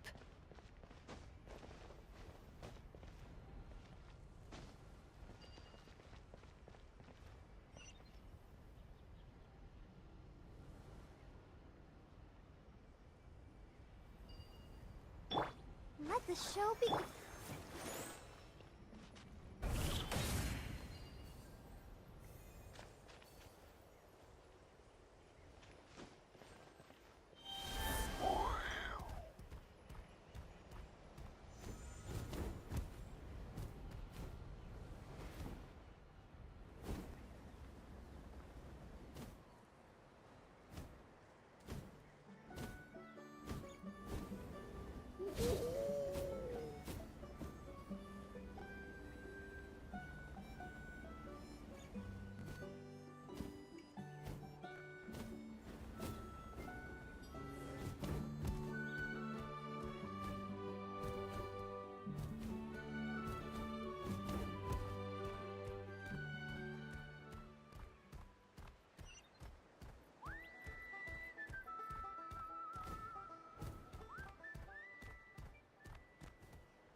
Wow, you took care of everything in no time at all. Incredible work. Now we just have to wait until the gaseous phlogiston is fully replenished. Then we can kick off the retrials.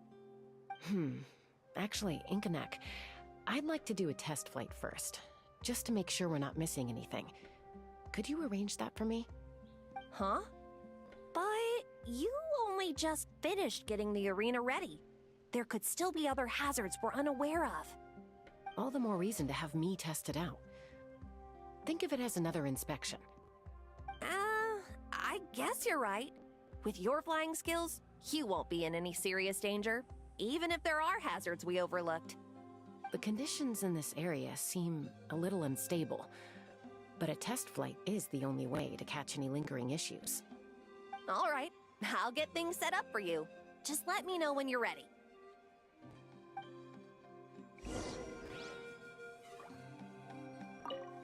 Are you ready? This should be a piece of cake for Chaska, but still, try to be careful.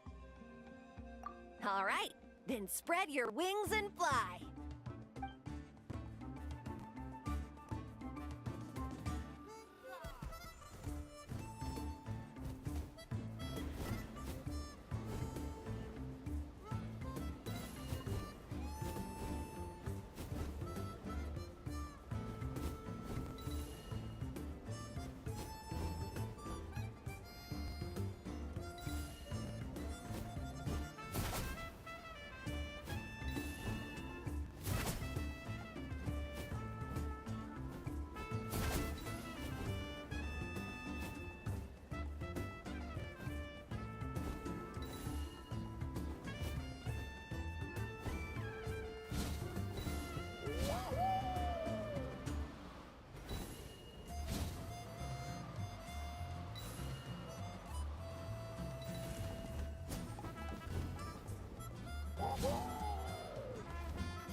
Are you ready? This should be a piece of cake for Chaska. But still, try to be careful. All right, then spread your wings and fly.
That was amazing. Paimon couldn't take her eyes off you.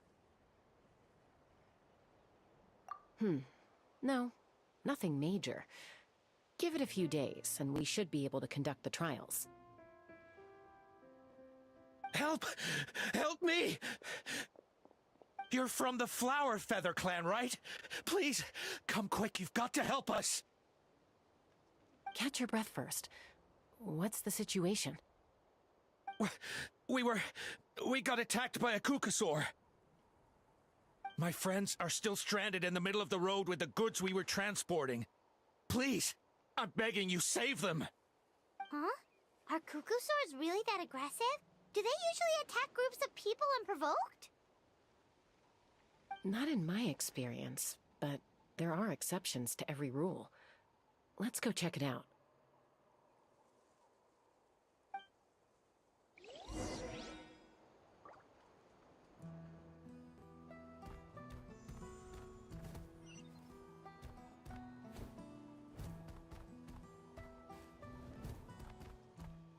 Ouch! I've never seen such an aggressive Kukusaur.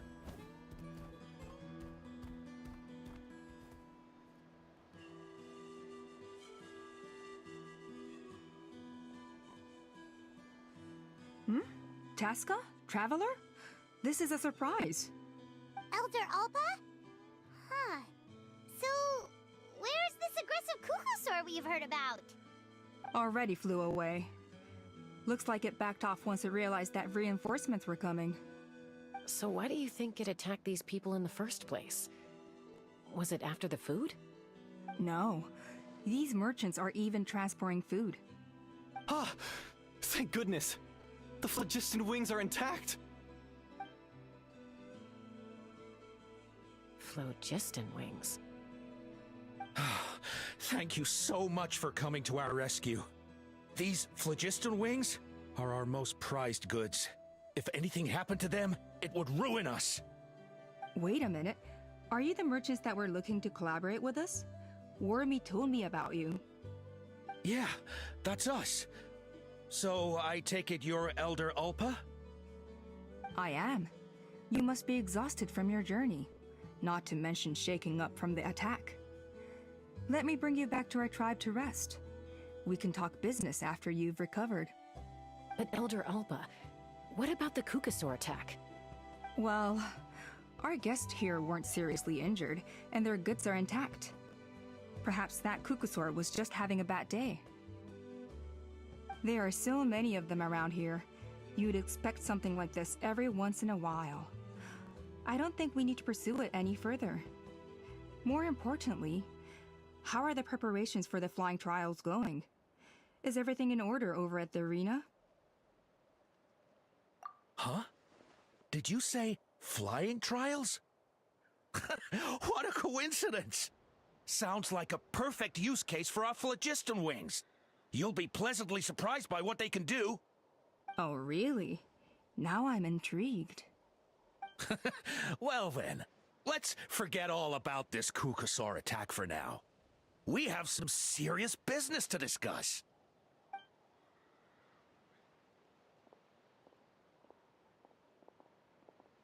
Huh?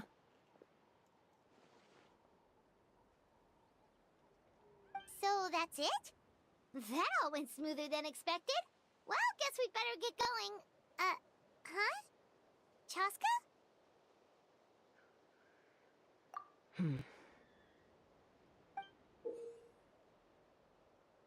A blood-stained feather.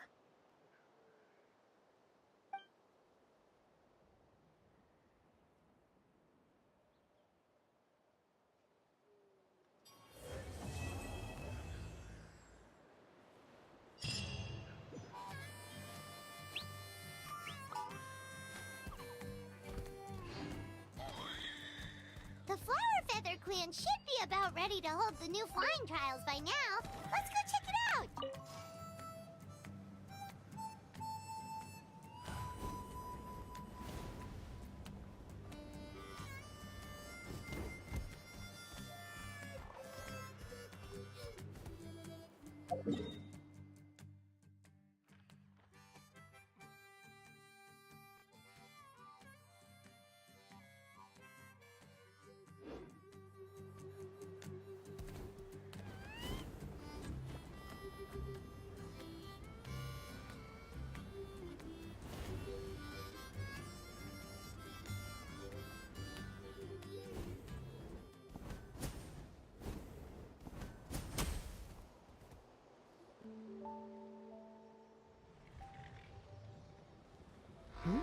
Ah, Traveler and Paimon. You came. Yep, and it looks like we made it just in time! Although, can't say the same for the Kukusaurs. Bit of a low turnout, huh? Yeah, you'll see why soon enough. All right, get ready. 3, 2, 1, fly! Whoa! We're really flying! I feel light as a feather. I'm flying without a Kukasaur. These phlogiston wings are awesome! What's going on? Paimon can barely believe her eyes. How did they fly all on their own?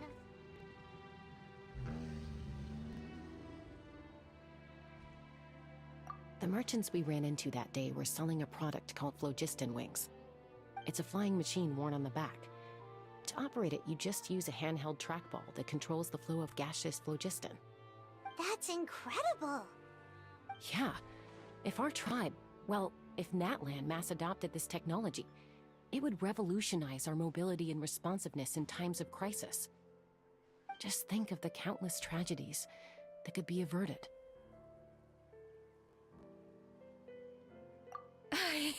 I feel like I'm dreaming. Did I really just fly on my own without the help of a Kukasaur?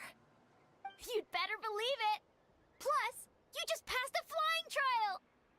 Right, Elder Alpa? Elder Alpa? Should this really count as a pass? If we did the trial using phlogiston wings?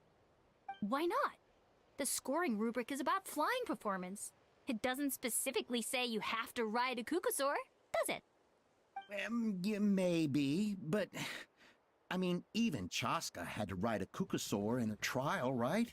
And the whole point of the trial is to test both your flying technique and your ability to work with a Saurian companion.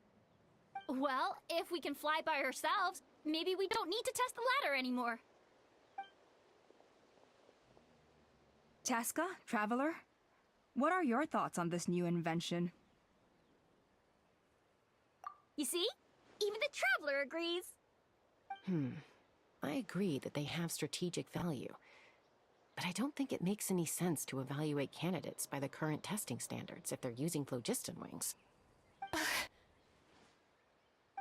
Why? Shunan finally mustered the courage to go through with this, and now you're saying it doesn't count? I don't have any experience using these wings in battle. nor is it immediately obvious how to incorporate them into the existing systems in our tribe. Taking a longer-term perspective, I think we need to start by getting thoroughly acquainted with how these things work. Then we can develop a new trial format with new assessment criteria, tailored to candidates using the phlogiston wings. You all raise valid points. But Chaska, while your proposal sounds perfectly reasonable, it would probably take years to put it into practice. We lost so many people in that war. These phlogiston wings could be exactly what we need to strengthen our forces and boost morale in this trying time. And as for real-world battle experience, there will be plenty of opportunities to gain that. I have high hopes for you, Junon. Huh? Hey, stop staring into space! Say thank you! Oh, thank you. Thank you, Elder Alpa. You have nothing to thank me for. Remember, the way you got your wings back was by relying on yourself. Oh, Elder Alpa! Bad news! Kukusaurs are attacking the merchants again! Again? Okay, everyone, stay put while I... Huh? Chaska?